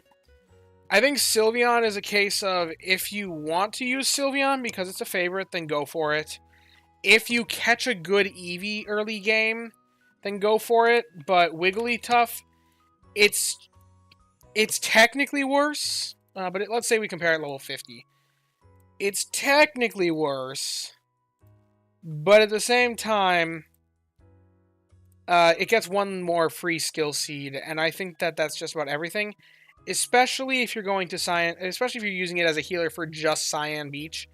The amount of times that you're going to actually be using it is so slim that you definitely shouldn't be investing an extra main skill seed into it as a Sylveon. Also, I'd say only even be considering that sort of strategy if you have... I was considering that for Palmot for a while. Just because that's what I wanted for Old Gold Power Plant. It made sense for me with Old Gold Power Plant because A, I needed a new healer. Anyway. B, I was already doing well at Old Gold Power Plant and I just wanted to take it one step up. And C, Old Gold Power Plant is currently the best one for farming shards in the game. Cyan Beach is on the opposite end as far as productivity goes. Aside from Green Grass is worse. And there's other options as well for one less main skill seed. 5.3 versus 5.9. Yes, Sylveon's technically better, but it's such a small amount that I don't think it really matters in the grand scheme of things. Sub-skills will close the gap. Let's see, even if I throw Help Speed S on here, how does that make a difference? 5 point... They're basically the same then. I don't know. Just go with Wigglytuff if you want that. Sylveon does produce more berries, I guess. But realistically, to your overall team's productivity, I mean, you're doubling 9,000 or 13,000, theoretically. So, it's not adding that much extra strength. I think if you want to power up your Cyan Beach game, either worry about making a stronger meal or leveling up for alligators. Because that's going to do you a lot better. Or Dodrio, honestly. I think Dodrio is kind of a overlooked Pokemon because Feraligatr is better, but Dodrio is a pretty commonly spawned Pokemon, and Dodrio is it's not terrible, so if you get good sub-skills on it, I think it's got some potential for Cyan Beach if you want to step up your Cyan Beach game. Because, yeah, it is definitely worse than Feraligatr, but, like, not by as much as I would think. Especially if you're early game. Because when you're early game, you should be catching every berry specialist that is good at Cyan. Because that should be what you're gunning for, realistically. So, like, because you're not going to necessarily be... like, early game, you're probably maybe going to have them at level 25. And you're just looking for berry finding S, realistically. And if you're comparing them at level 25, especially early game, Dodrio does better comparatively. Like, look at that. 17,356 versus 17,676. Now, there's a little bit to do with the berry strength curve here, messing with things. Because if you compare them at level 50, then it's a little bit worse off for Dodrio. But I think it's a pretty, like, 30,000 versus 31k. Actually, that's not that bad. That's not that big of a difference. Dodrio is viable and overlooked, but it doesn't spawn at a whole lot of places, so it doesn't get very commonly looked at. And Feraligatr is technically better, but Dodrio is way more common at the islands that it spawns at. Anyone else who would like... I go Wigglytuff all day. Sylveon might as well be Umbreon with Wigglytuff around, as a good Eevee should become something else. I mean... it depends. If you're early enough game and you catch a really good Eevee, and you just don't want to hunt the Wigglytuff because you already have it, use what you got, and the healer is a priority. That's kind of my thoughts on it. But only if you're premium. If you're free to play, definitely hold out for the Wigglytuff. Just because an extra seed is a lot. But if you're premium, I think that you can spare the extra seed to account for it. If it's what you caught sooner. Because, yeah, like I said, Sylveon, that extra skill seed is a much bigger investment than what it's worth for the very slight difference between the energy for everyone healers. Unless you stumble into a Pawmi, because Pawmi does spawn at green grass, but that's like a if you stumble into a Pawmi sort of deal. Because Pawmi is not common there. And even that is difficult to justify, because you're not going to be able to level it that easily. You're not going to be getting very many candies for it, because it doesn't, other than green grass, it doesn't spawn until Snowdrop. So, theoretically, Pawmi's the best option. So catch them if you see them and you're on the early game healer hunt. But yeah, don't say Pawmi or bust. Wigglytuff's definitely the better healer option early game. Oh, that's why Dodrio's doing better. Okay, maybe Dodrio's not as good as what I was saying. If we had a healer... okay, there's the difference. This is more what I was expecting to see. But at level 25, I mean, the difference is way less. This is more the difference that I would expect to see. But that's still not that bad. Not that bad of a difference. So, Dodrio for early game, I think, is a great investment. I caught one that I still have to this day. That... actually, wait, I might have trashed it just the other day, actually. Let me see. I had it for a while. No, I did get rid of it. Man, if only I had saved it for like one more day. It's in one of my older videos, because a while back when I started the series, I did a review of all the Pokemon on my box. So you can see what that one was. But it carried me early game. I went to Cyan Beach because I caught it fully evolved because it mega hit. I honestly think I found the most fun building teams around legendaries because I feel like puzzle pieces all coming together, especially on certain islands. That's why I'm so excited for Darkrai. Yeah, it'll be cool to have... if we ever get a legendary for every island's favored berry type, which do we currently? I guess now we do, don't we? I know that for spawns it was... well, yeah, we do have one for every berry type now. Once Darkrai is, like, actually usable, because in its current state it's not really usable. Cyan Beach has Suicune, Top Hollow has Entei. The only problem with that is it's depending upon the idea of trying to build a team around it, I guess. And it also depends on the idea of you catching a good one of every legend. And I don't think anybody in the world has a good one of every legend. I will say I have gotten tremendously lucky with my legends. I've stumbled into 3 very good legendary Pokemon. But my Raikou game, which interestingly is probably the one that could maybe... it's probably the second most useful to me, personally. is the one that I did not catch a good one of. But I've got these these three right here. I don't know what I did to deserve this much luck, but I'm doing well, I guess. I don't know. The best Raikou that I caught actually has a main skill chance down nature. You'd think this would be worse than the base one, but actually, because of the pity proc system, it comes out to be ever so slightly better, which is why it's the one that... I don't even know if I kept the base one. I might have, but this is technically the best one that I caught, and it doesn't have anything for procs, and actually has a skill chance down nature.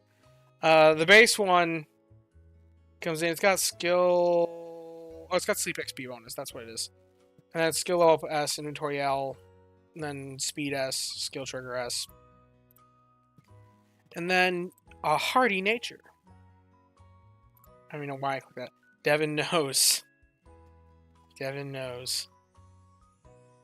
Like, if I compare these guys at level 50, let's say. That's when they get inventory. You get potatoes and non-Raikou legendaries. Congrats to your game seed. Yeah, if I look at the procs per day... Yeah, my Raikou with the naughty nature.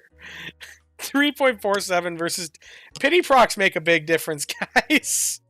Because if we don't account for the pity proc system and just make it raw only... Oh, I guess mine still is slightly better. But not as significantly better. And timid nature. The timid nature curse... Fingers crossed. Aside from the sleepers today, I haven't seen the timid nature curse in a long while. So... You know... It's hopefully that stays away. So I can give you a TLDR on pity procs. Pity procs, so every Pokemon has a pity proc help count, which in here you're doomed now. Every Pokemon has a pity proc help count. For Raikou, it's 68. Every Pokemon in the game, it's kind of just determined. It's 78 for every single ingredients and berry specialist. And for the skill specialist, it's roughly 144,000 divided by their frequency in seconds. But basically the whole concept is, after a certain number of helps, then that Pokemon is, after that number of helps, that Pokemon is then guaranteed to get a skill proc. If they did not get any procs throughout those, in Raikou's case, 68 helps. Where it's interesting is that equates to more procs on skills Pokemon with lower skill trigger rates because they're more likely to hit the pity proc help count. So speed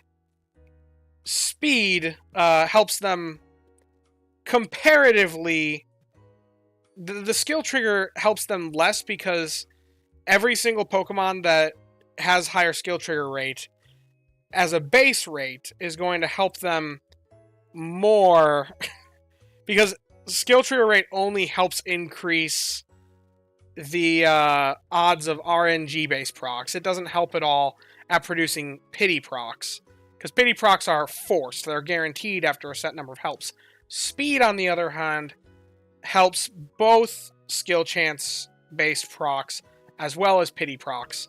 So it's comparatively more impactful for Pokemon with really low base proc rates for skills, which Raikou has the skills, is the skill specialist with the lowest base proc rate in the game. So that's kind of where that whole concept comes from. It's especially helpful on Raikou. Most Pokemon don't care about it all that much, but I made a whole video on it. It's one of my earlier ones in the Strategy Talk series. Anyway, that's the best TLDR I can give, but go check out that video if you want to learn more. I go way more in depth and make a spreadsheet. Everybody's saying you're doomed by asking me about pity procs. It's one of the most interesting topics in my mind. So, formally giving the timid curse back to me after you borrowed it for the past week. Please know, pity procs. It's not very much discussed. Just because it's not, well, the game doesn't tell you about it. It's a hidden concept. It was mentioned in a it was mentioned in an update log way back, because it used to be the case that I think every single Pokemon, I don't remember exactly what it was like back then, because honestly, I wasn't focusing on the game as much as I do now back then, but it used to be different somehow, and they made a change. I think that's when they changed it. I think it used to be every Pokemon was 78, and then after that update, they changed all the skill specialists to be 144,000 divided by their frequency. Roughly, that's not perfect. There are some exceptions, but they changed that, and that's the only mention we've seen of it in the update or actually in the game. If you didn't know that and you weren't a data miner and didn't have access to Raenon X, we would never see this stat in game ever. It's one stat that would certainly be hidden right here, and it's 78 for all ingredients and berry specialists, but yeah. Yeah, and spreadsheet is implied, as is with a lot of my videos. I like to make spreadsheets. They're very powerful tools.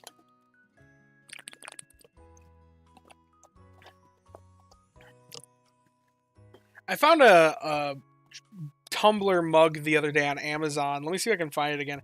That I was considering picking up. It said it was for accountants, but I was like, this is hilarious. Thing is, I don't know how often I'd use it, because I don't really... I drink water out of this all the time, but... I also found a mug. Yeah, the first one... This is one on Etsy. There was also some on Amazon as well, but it says, relax, I have a spreadsheet for that. Let me see if I can find the tumbler that I saw.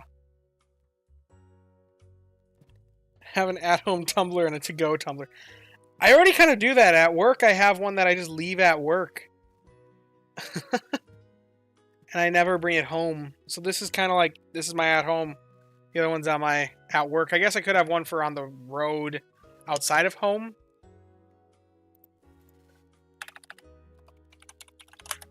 Most random topics. Oh, wait. This is the one. I found it. This one's on Amazon. This calls for a spreadsheet.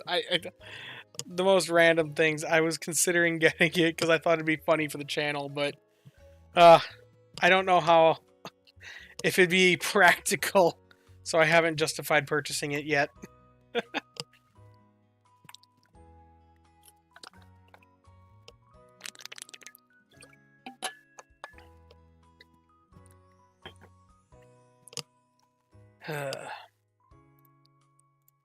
Okay, well.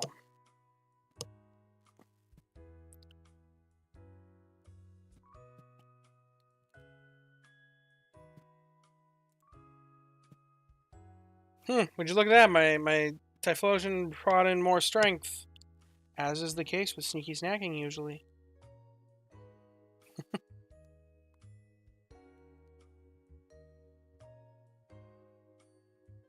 1,000 subs before the end of Q2. I would hope for that. That'd be awesome. I'm a nerd with numbers, you all know, and I've looked at my YouTube analytics, and based off my current projections for like the graphs of how my sub counts are going, I would be hitting, if I was to just take how many subscribers I got in the last 90 days, and then assume an average rate for like, it was like 175, I think. That was maybe 28 days. I don't know. I took the last 98 days, found an average number of subscribers per day, and then projected that out for if I continued at that rate for the next how long. How long would it be before I hit 1,000? And for that, it put me at end of June, early July. We'll see if that actually happens, because theoretically, YouTuber subscriber growth is supposed to be slightly exponential, so it should be earlier than that. We'll see, but I'm sure my channel is heavily based off of, there's different numbers because of events. So like events, I pull in way more viewers and way more subscribers than non-event weeks. How many new players the Darkrai event pulled in? I will tell you, it boosted the channel quite a bit. The channel helped a lot. Oh wow. Oh man. Why, thanks, Connor. Thanks, $20 for the mug. No stress, it's the least I can do for answering all these questions. Thanks, man. Contacting 300 friends for a later. Yeah, cool to have a super there. Thanks, Connor. Alrighty, maybe you'll see it on the channel in a couple days after Amazon sends it through. Okay, no Swalot yet. Well, the choice was made for you. Yeah, I guess it was. Okay, so when I... Yeah, no Swalot yet. I have a gulp and I want to invest, but I just don't have the seeds. Whelp, choice was made for you. Speaking of events, I wonder if Flower Festival is coming soon. I think Flower Festival was trash this year, honestly, which is kind of sad for me because they had the Valentine's event, so I was kind of expecting a Flower Festival. But if you just look at the schedule, it would have been this week. Because last year it was on the 22nd of April was kind of like the date for it. Today is right now it is the 22nd of April in my time zone. So I'm not expecting another Flower Festival because we're in the middle of an event right now. Even if they delay it 1 week compared to where it was last year, that would put it at next week, which we're not going back-to-back events. Like, I don't know. It'd be in like 2 weeks minimum, and that's just so delayed from where it was last year. I wouldn't expect it again, which is surprising to me, but alrighty. I'll have to make sure to place the order for that. I'll do that after the stream's over. Flower Festival was also paired with a new Pokemon. Feels like they're gearing up for Chansey. Could be. Could be for Chansey. I don't know. I feel like if they were to do Flower Festival again, it wouldn't be Chansey. I feel like Chansey is for something else. I was talking about this the other day with none other than... He's in the chat right now. I'll see if he talks about it again. Ben Brown. You're kind of talking... Typically speaking, they add him... What if they were to add it for a normal type legend? I doubt that's the case, but we were theorizing if they were to add a normal type legend to the game, what would it be? If Chansey was a preparatory event. Once again, probably not the case. We probably think the next legendary event's probably just Darkrai's follow-up.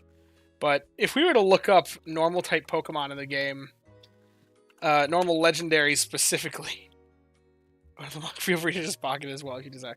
We'll see. Regigigas. That'd be fun. I joked about Regigigas in the past. Arceus. That'd be a fun mythical as well. Or Arceus.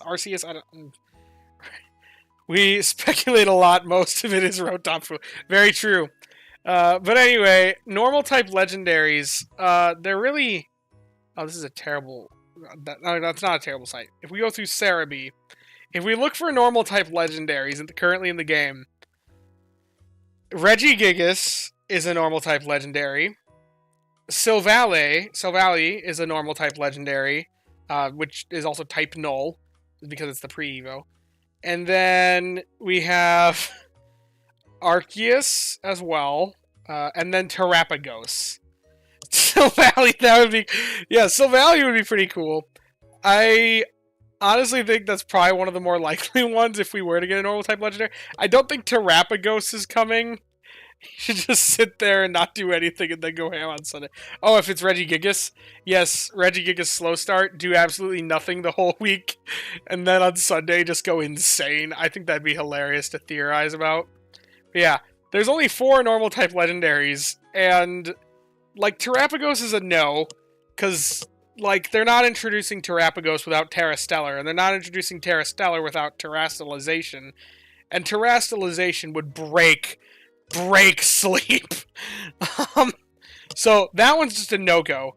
So then, like, the only real options are Regigigas, Regigigas, Silvally, and Arceus. Do you recognize they'll tie in the new island release with the anniversary event this year, considering it's expected to drop at a pretty similar time? Silvally isn't even really a legendary by stats terms, so I doubt it'd be added. I mean, it's still a legendary in our hearts, though. Terrapagos would look cool in... It would look cool in Sleep's art style. I will give it that. It just would not function. It's only in Legendary in that you can only get one. That's true. But it's got the lore around it, kind of. I know that it was like the Ultra Beast Fighter or whatever. Or like... whatever it's called. But yeah. Either way, um, Regigigas I think would be funny, but I don't think there's gonna be a normal type legendary anytime soon. It's just funny to theorize these things. As for other legendaries I want to see, yeah, it's Science Made Chimera. Yeah, for the sake of fighting Ultra Beasts, if I'm right. I never played Gen 7 games. The only games, fun fact here, the only Pokemon games I played are Pokemon Sleep, Pokemon Go, and I've played through like half of Heart Gold. I still have yet to finish it. I should get back on that. I should get back on playing through Heart Gold, because it was fun. I don't know why I ever stopped. I think I got to a point where I just, like, couldn't figure out where to go, and I didn't want to look it up. What's your guess for the new Pokemon for Flower Festival week? Well, as of right now, if they are having a Flower Festival week, it'd probably be Chansey, just because it's been data mined. But as... best DS game. I've heard that from a lot of people. But as for, like, flower-based Pokemon... The birds, I could see that. I mean... Realistically, I thought Florges would kind of be a shoo-in. Like, Florges would make sense. I'm trying to think of other Pokemon. Let's just look up grass types, because those are probably the most likely. Granted, Florges is not a grass type, but anyway. I think Gloom also makes, or Oddish line would make sense. Like, there's just a lot of options. I don't, like, Sunflora is literally a flower. Yeah, Oddish line. Comfey wasn't a grass type. Yeah, I know. So I guess looking for grass types isn't perfect. But you're probably going to find a higher percentage of flower-based grass types than other things. Lilligant would be fun. I'll say that. Lurantis with the new Bug Island. That'd be an interesting one for sure. Odyssey would be so cool for the event. And Poisoned Island. Yeah, I can agree with that. Comb Bee, but I don't think there's no Flower Week. Yeah, I think since they added the Dream Shard Week, I don't think there's going to be a Flower Week. I thought there was going to be one, but... What's the gem with the least representation right now? Gen 8. The only Pokemon in the game with its Gen 8 is Cramorant. But Lurantis is pure grass. I didn't know that. I don't know typings. It is pure grass. That feels really weird. It definitely looks like a bug. But yeah, Gen 8 has the least representation right now with just Cramorant. Should we look up Gen 8 Pokemon? What's going to be the next Gen 8 Pokemon added to the game? Because they're definitely due for another one. If they want to give more representation to all the gens. Then again, look at how long it takes them to get Gen 5. Die for Decidueye and Sleep. That would be cool. If Decidueye is cool. Love if they added the Gen 8 starters. Gen 8 starter... yeah, Scorbunny. Scorbunny would be very cute in Sleep style. I will say that. Inteleon would, I think, would look kind of weird. Greet it. Get him out. Sorry, I'll go with this. I would love to see Corviknight and Tinkaton get added as a duo. I think that'd be funny. Corviknight and Tinkaton. You'd have to make sure that they don't spawn at any of the same islands. Like, Tinkaton's at, like, Cyan at the beach, and Corviknight's... yeah, Corviknight's at, like, the power plant or something. I don't know. I don't think I would like... Thievul's weird. I don't think I'd like that. Ooh, Dreadnought would be cool. And same with Boltund and Yamper. There's a lot of potential here. There's a lot of potential in every gen, though. Love Hatena. I didn't know that was Gen 8. Yeah, it is, though. Hatena, Hatterene, and Hatterene. I would love to see more love for Persian, Meowth. If they gave us the Berserker options. 5-star Sleep Style, just smacking one out of mid-sky. Squovit line would be strong for berries. Potentially. We don't know their frequency, though. The frequency is very inconsistent in this game. Thievul is weird. Have you seen Musharna is creepy. Musharna is very honest, or at least the way they put it in Sleep is very creepy. Galarian Mouse would be nice if it is buffed. Yeah. I would also... okay, Phalanx, one of my favorite Pokemon. I didn't realize that was Gen 8. I thought it was Gen 9. Phalanx, I would love to see that. I thought it was a Gen 9 Pokemon. Okay. Galarian Meowth, though, yeah. I would love to see it. I think a lot of people would also love to see Galarian Farfetch'd. Phalanx needs an Evo. Well, I don't know if you heard about this, but there are some data mines that are pointing to the idea that Phalanx is probably going to get a Mega Evolution. It's not guaranteed because it's all leaks, but there's some interesting data to point towards that. Towards a Mega Evolution for Phalanx. Well, let's see. How you know them if you haven't played Sword and Shield? Because I follow a lot of competitive, and I watch a lot of YouTube videos. I guess nobody's really actually shown these things. I follow a lot of YouTube videos and a lot of Pokemon stuff online. I've just never actually played the games. I've for a regional evolution like the apple. The apple? I think... Are you talking about Applin? Honestly, I love Zacian and Zamazenta. I think they're awesome legendaries. I don't see them adding them to this game, though. Oh, Hydrapple. Oh, yeah. Hydrapple's one of my favorite Pokemon, actually. Fun fact about me. Applin got a regional evolution in Scarlet. Yeah. Scarlet and Violet. How do you reckon they're going to incorporate all the aquatic and fish Pokemon? You think they're just going to do the main game thing and have them awkwardly float in the air? Yeah, Diplin and then Hydrapple. I think that they're just going to have them when they're on, like, when you're using them, they're probably just going to awkwardly float in the air. I think they're just going to kind of awkwardly float in the air. As for when we encounter them and catch them, though, I think they're either going to do something with the lakeside at Lapis Lakeside or something with the beach at Cyan Beach, if they ever do. And then maybe have them, like, flop up onto land or something at the beach. Because, like, there's opportunities there. There is water. Or maybe even seeing a, maybe we'll have like an island that is just Snorlax atop a raft and it's just in the water. I think that could also be kind of funny. It'd be a quote-quote island. I also think Ursaluna would be cool. But then again, that's not really Gen 8. Well, it is. The evolution's Gen 8, technically, but it's not Gen 8. But yeah, that's a lot of the Gen... I would love to see more Gen 8 Pokemon just because we don't have them right now. We just have this... this one stupid-looking bird. I love Cramorant. I love how stupid he looks. But I'd be wrong to not say he's stupid-looking. And that is the entirety of Gen 8 in this game right now. Just this guy. And if we bring him up in here... If we pull him up in here, he looks pretty stupid in this art style as well. Doesn't really get much better for him. Where is he? Oh, I don't have it sorted how I usually do. I sort by ID quite a bit. This is the entirety of Gen 8 in this game. This one bird. Behold.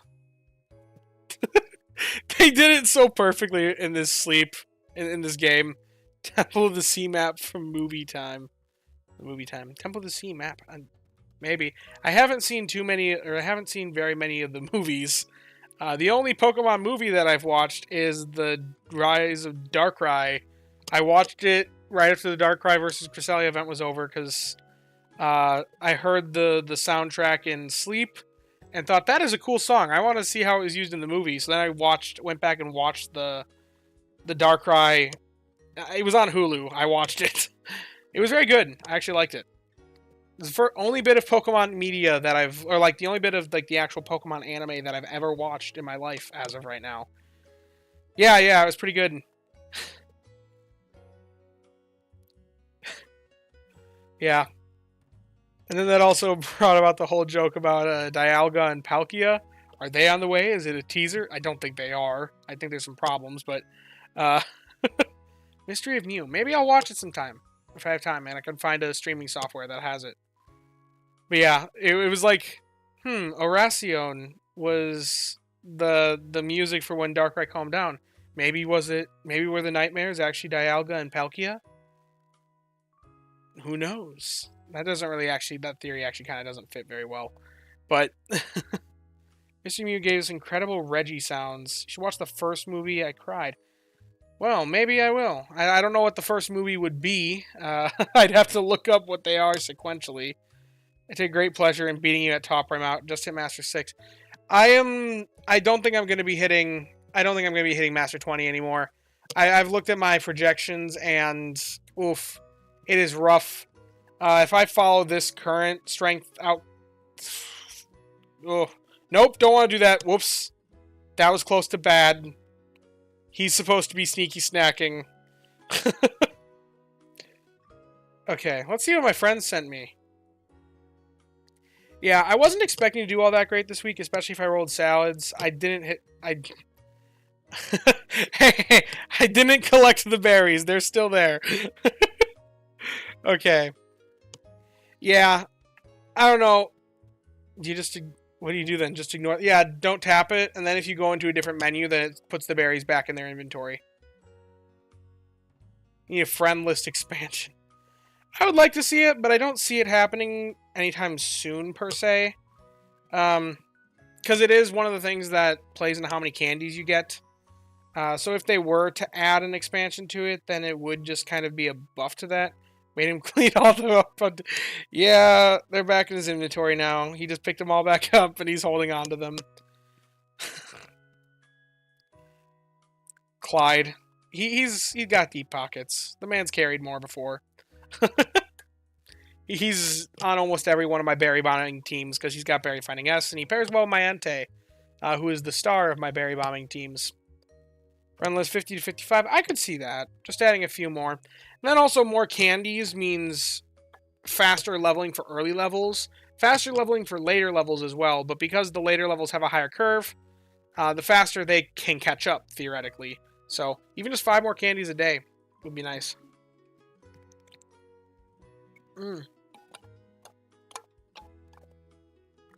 First time berry bombing, didn't realize you can can't swap out team member.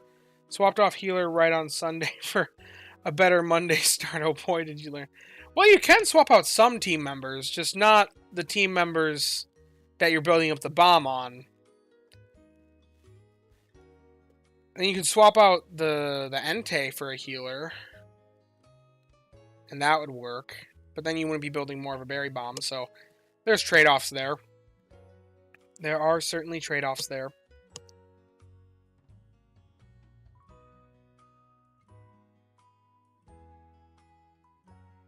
But yeah.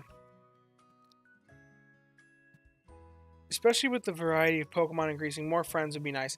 I would agree with that.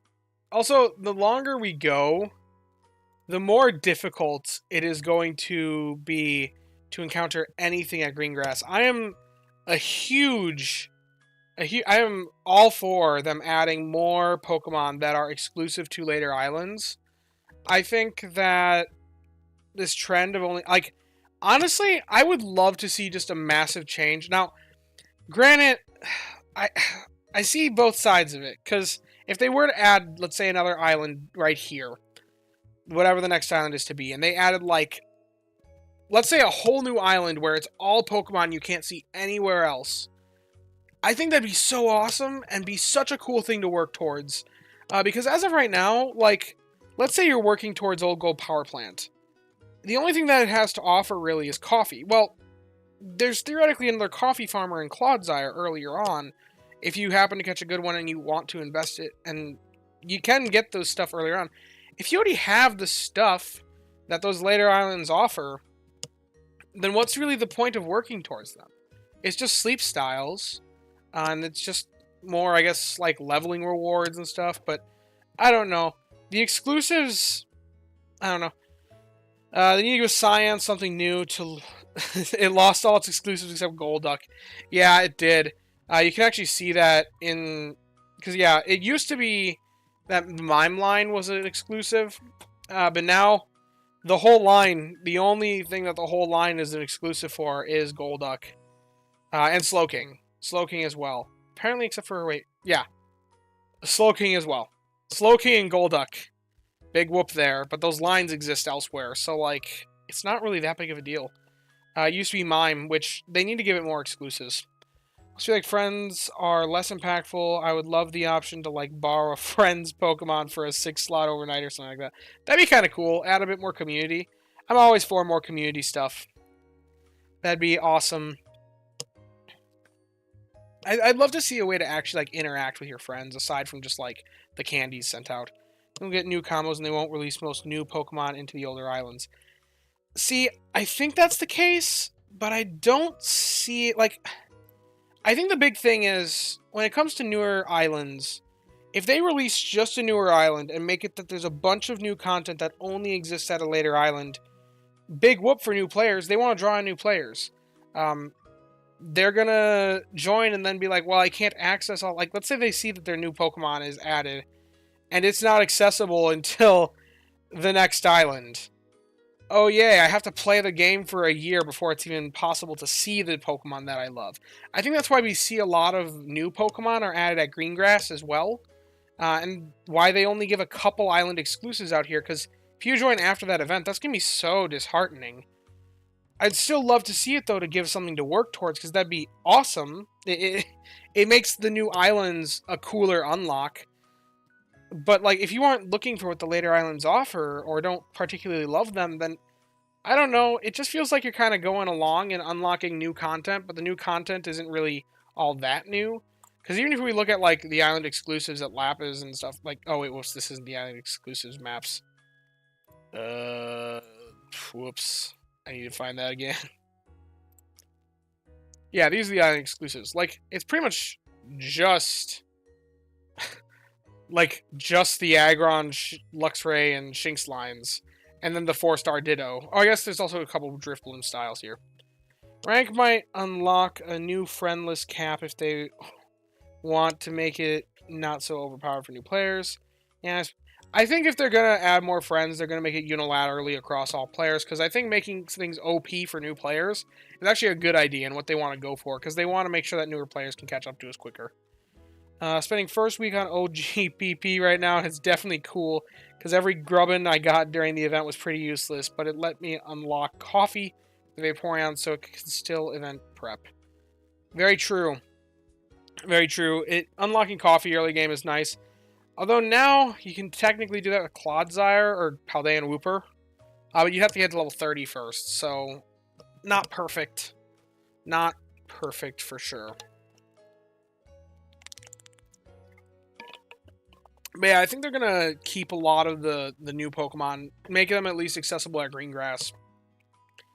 Just because if they don't make them accessible at Greengrass, then I think a lot of new players might be disheartened by it. But I'd love to see new islands with exclusives, but I don't want to be gatekeepy either. I want everybody to have access to the new content, but it's difficult because I feel like a part of what's made the game so fun for me is working up to those new heights. So, I don't know. We'll see as time goes on. But I'd love to see more island exclusives. I'd love to see even some of the earlier islands get more island exclusives. If you look here, Old Gold Power Plant has 42 unique styles. Lapis has 45. Snowdrop has 36. Top has 42. And poor Cyan has 14. It's got less exclusives than Greengrass has. Because Greengrass at least has, like, well, I guess it really doesn't, because a few of those styles are the Holiday Hat and Halloween Hat, Pikachu, and Eevee. But still, it's got Sylveon. It's got Togekiss. I guess that's it. That's the same number of unique lines, or full evolved Pokemon, because Cyan had just Golduck and Slowking. So, all in all, I mean, they're very comparable in some ways. So, I think they need to add more island exclusives to Cyan, because it lost something in losing up Mime to the Old Gold Power Plant. I would love to see more of those be added.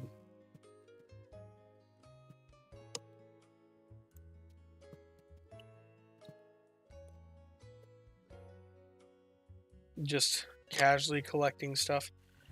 Come on, Luxray, give me more oil. I'm struggling for oil right now, guys. I'm supposed to be getting, like, an absurd amount, but RNG is treating me rather poorly. I've been barely getting enough for the meals I've been wanting to be making. Barely. So, I guess I can't complain too much, because I am still actually getting it. But not by much. Not by much at all. I only have 4 right now, and I need 22 for breakfast tomorrow morning. I don't know if I'm going to get that many in one inventory on Luxray. Plus in the Entei's inventory, because Entei produces a little bit of oil as well. I would love to level the Luxray to level 60. That would just be the dream.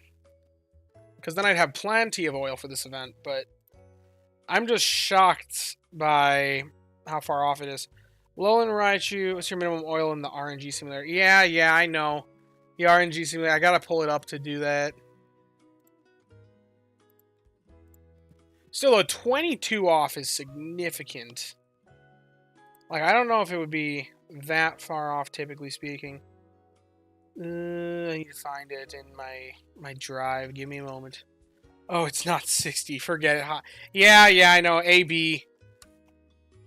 RNG is more impactful when it's only an AB list. But it's still supposed to be producing like 22 more per day.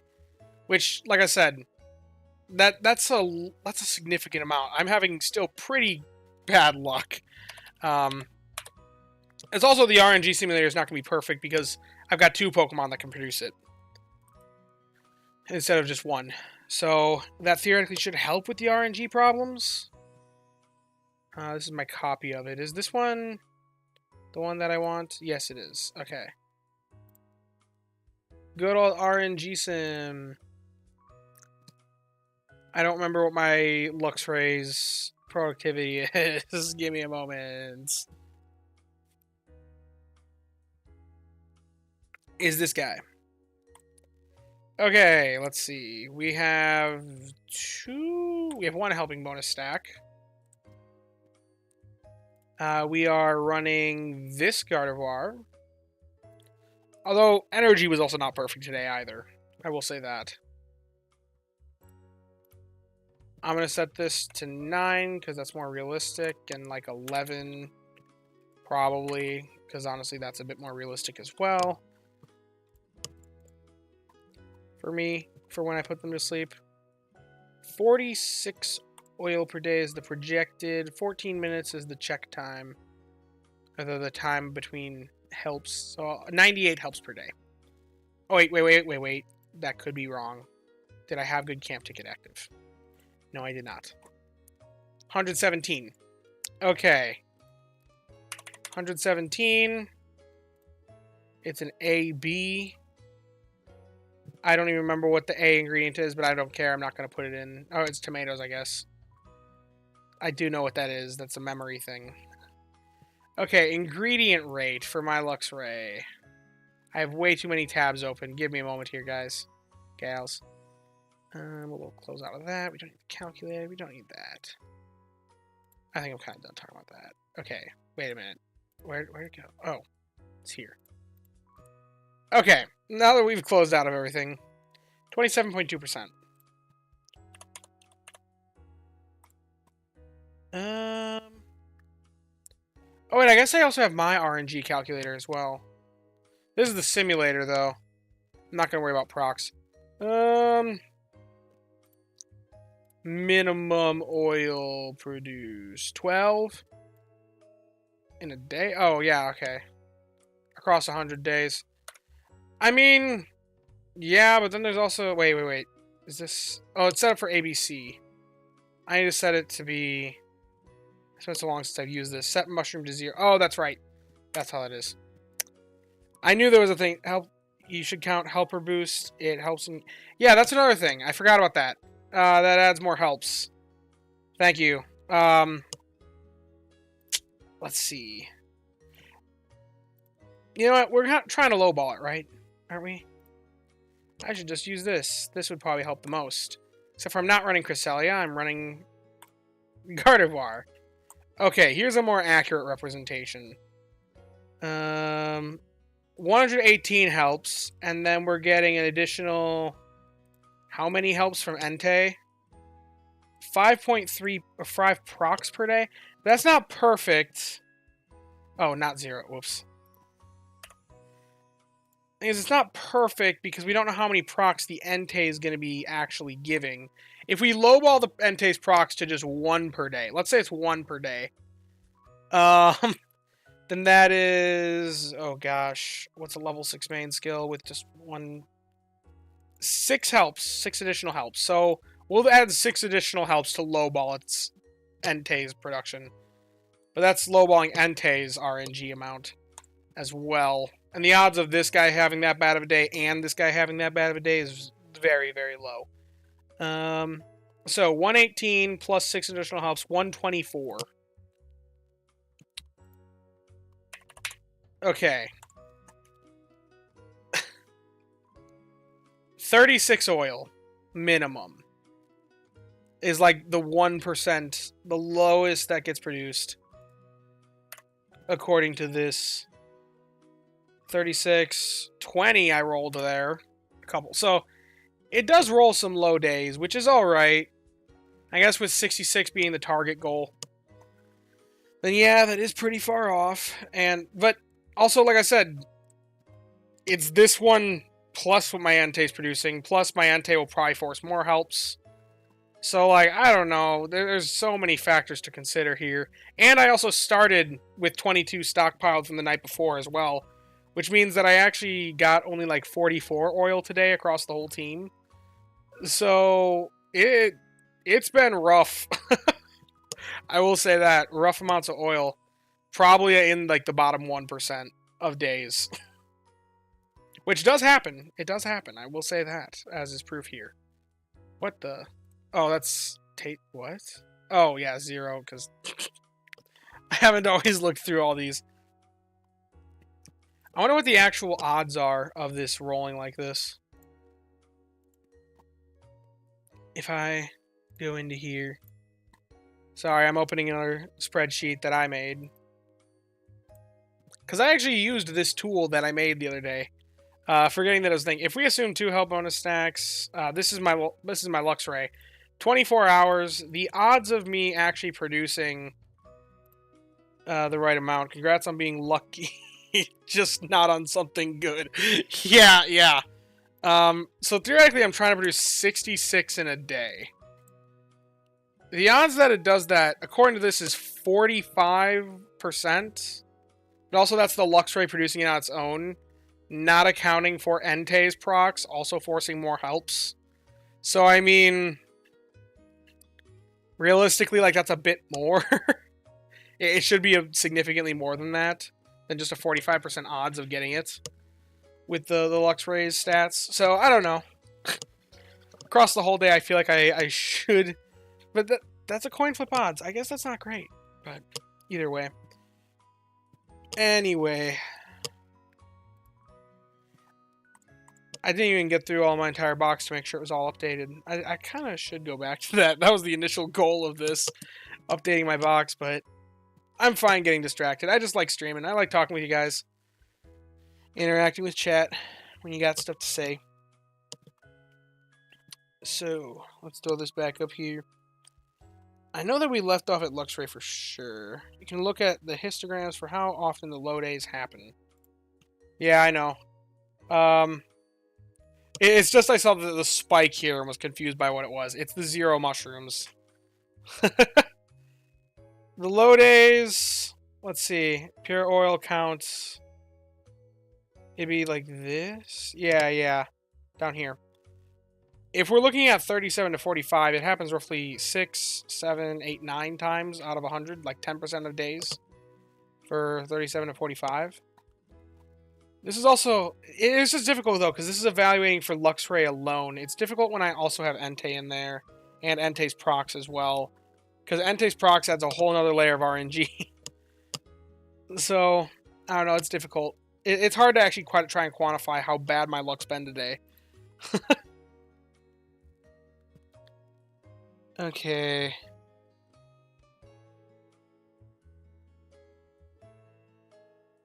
Vaporeon. That's probably where... Because I remember going through Victory Bell. Vaporeon, level 50. 85 hours, so yeah, there's definitely nothing there. It's only got a level 4 main skill. That is correct. Arbok. This is one that I want to level so desperately. I want to power... Arbok is like one of my favorite Pokemon. It's kind of weird to... I feel like it's weird to admit, because not very many people love it, and it's literally just a snake. But I love its design. I think it's awesome. It's just a snake. I can't explain what I love about it, but I love it. So, he's here. Anyway, berry finding has help bonus, but yeah, there's definitely no sleep hours on this guy. I've never run him yet. I just leveled him up to get a candy mission and knew it. You love it, and that's all that matters. Yep. Something that I learned the other day. I want to see if I can find a picture of this. I learned that like Arbok has different designs across some of the early generations. Give me a moment.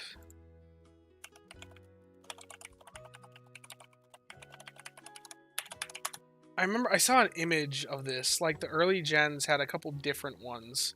And I really liked the one from Hoenn. Yes, this image was the one that I found. Panel in the manga where it gets cut clean in half. Oh, that's sad. This image was the one that was sent to me. It, like, I don't remember. I think it's the Sinnoh or the Kanto one that's been used for most. But in Sinnoh, I guess, like, or in some of them, they had slightly different designs. I really like the Hoenn one. If this is an actual thing. I've never actually played the game, so I don't know if they're actually different like this. But if they are, I think the Hoenn one is awesome, and I wish that these were, like, different variants that you could find, like, in the wild. Like, you could see them with the different patterns. But instead, no, they just stuck to one of them. I think it's... Well, I can look here. I have it in sleep. If comparative, I guess that's the Sinnoh one. Yeah, it's the same as the Sinnoh one. Okay. So that's the one they stuck with. But I guess back in Kanto, it was a little different. He used to look different, apparently, though. Off to bed, Mr. Raptor. Thanks for all the interesting discussions. Hopefully we will catch the next couple streams. Don't know when they'll be. They're very unscheduled. Just me chilling, talking. I'm probably going to be heading off to bed soon myself. It is almost 2:30 a.m. my time, so thanks for the stream tonight. Time to sleep over here. You know what? If a couple of you guys are going to sleep, honestly, I'm getting kind of tired myself, and I don't want to push myself too hard, as I do have work tomorrow. So I think I might call it a night here as well. So if you haven't enjoyed, also the Sinnoh one is the one that shows up in the TV shows with Jesse and James. That's neat. Arbok is cool. Just wish he was a bit better in sleep. Our berry options. He used to be worse. They did buff him. Not too hot at the moment. That is very true. Arbok is... I think Butterfree is a little bit better than Arbok, but oh well. Anyway, if you have enjoyed the stream, be sure to like and subscribe. And I do intend to do this a bit more. Don't really know how to close these out. But yeah, thanks to the one super that I got. That was pretty cool. Thanks again, Connor. And yeah, as always, thank you all for watching, and I hope that you all have a wonderful day and a wonderful rest for those of you that are going to bed just like me. But yeah.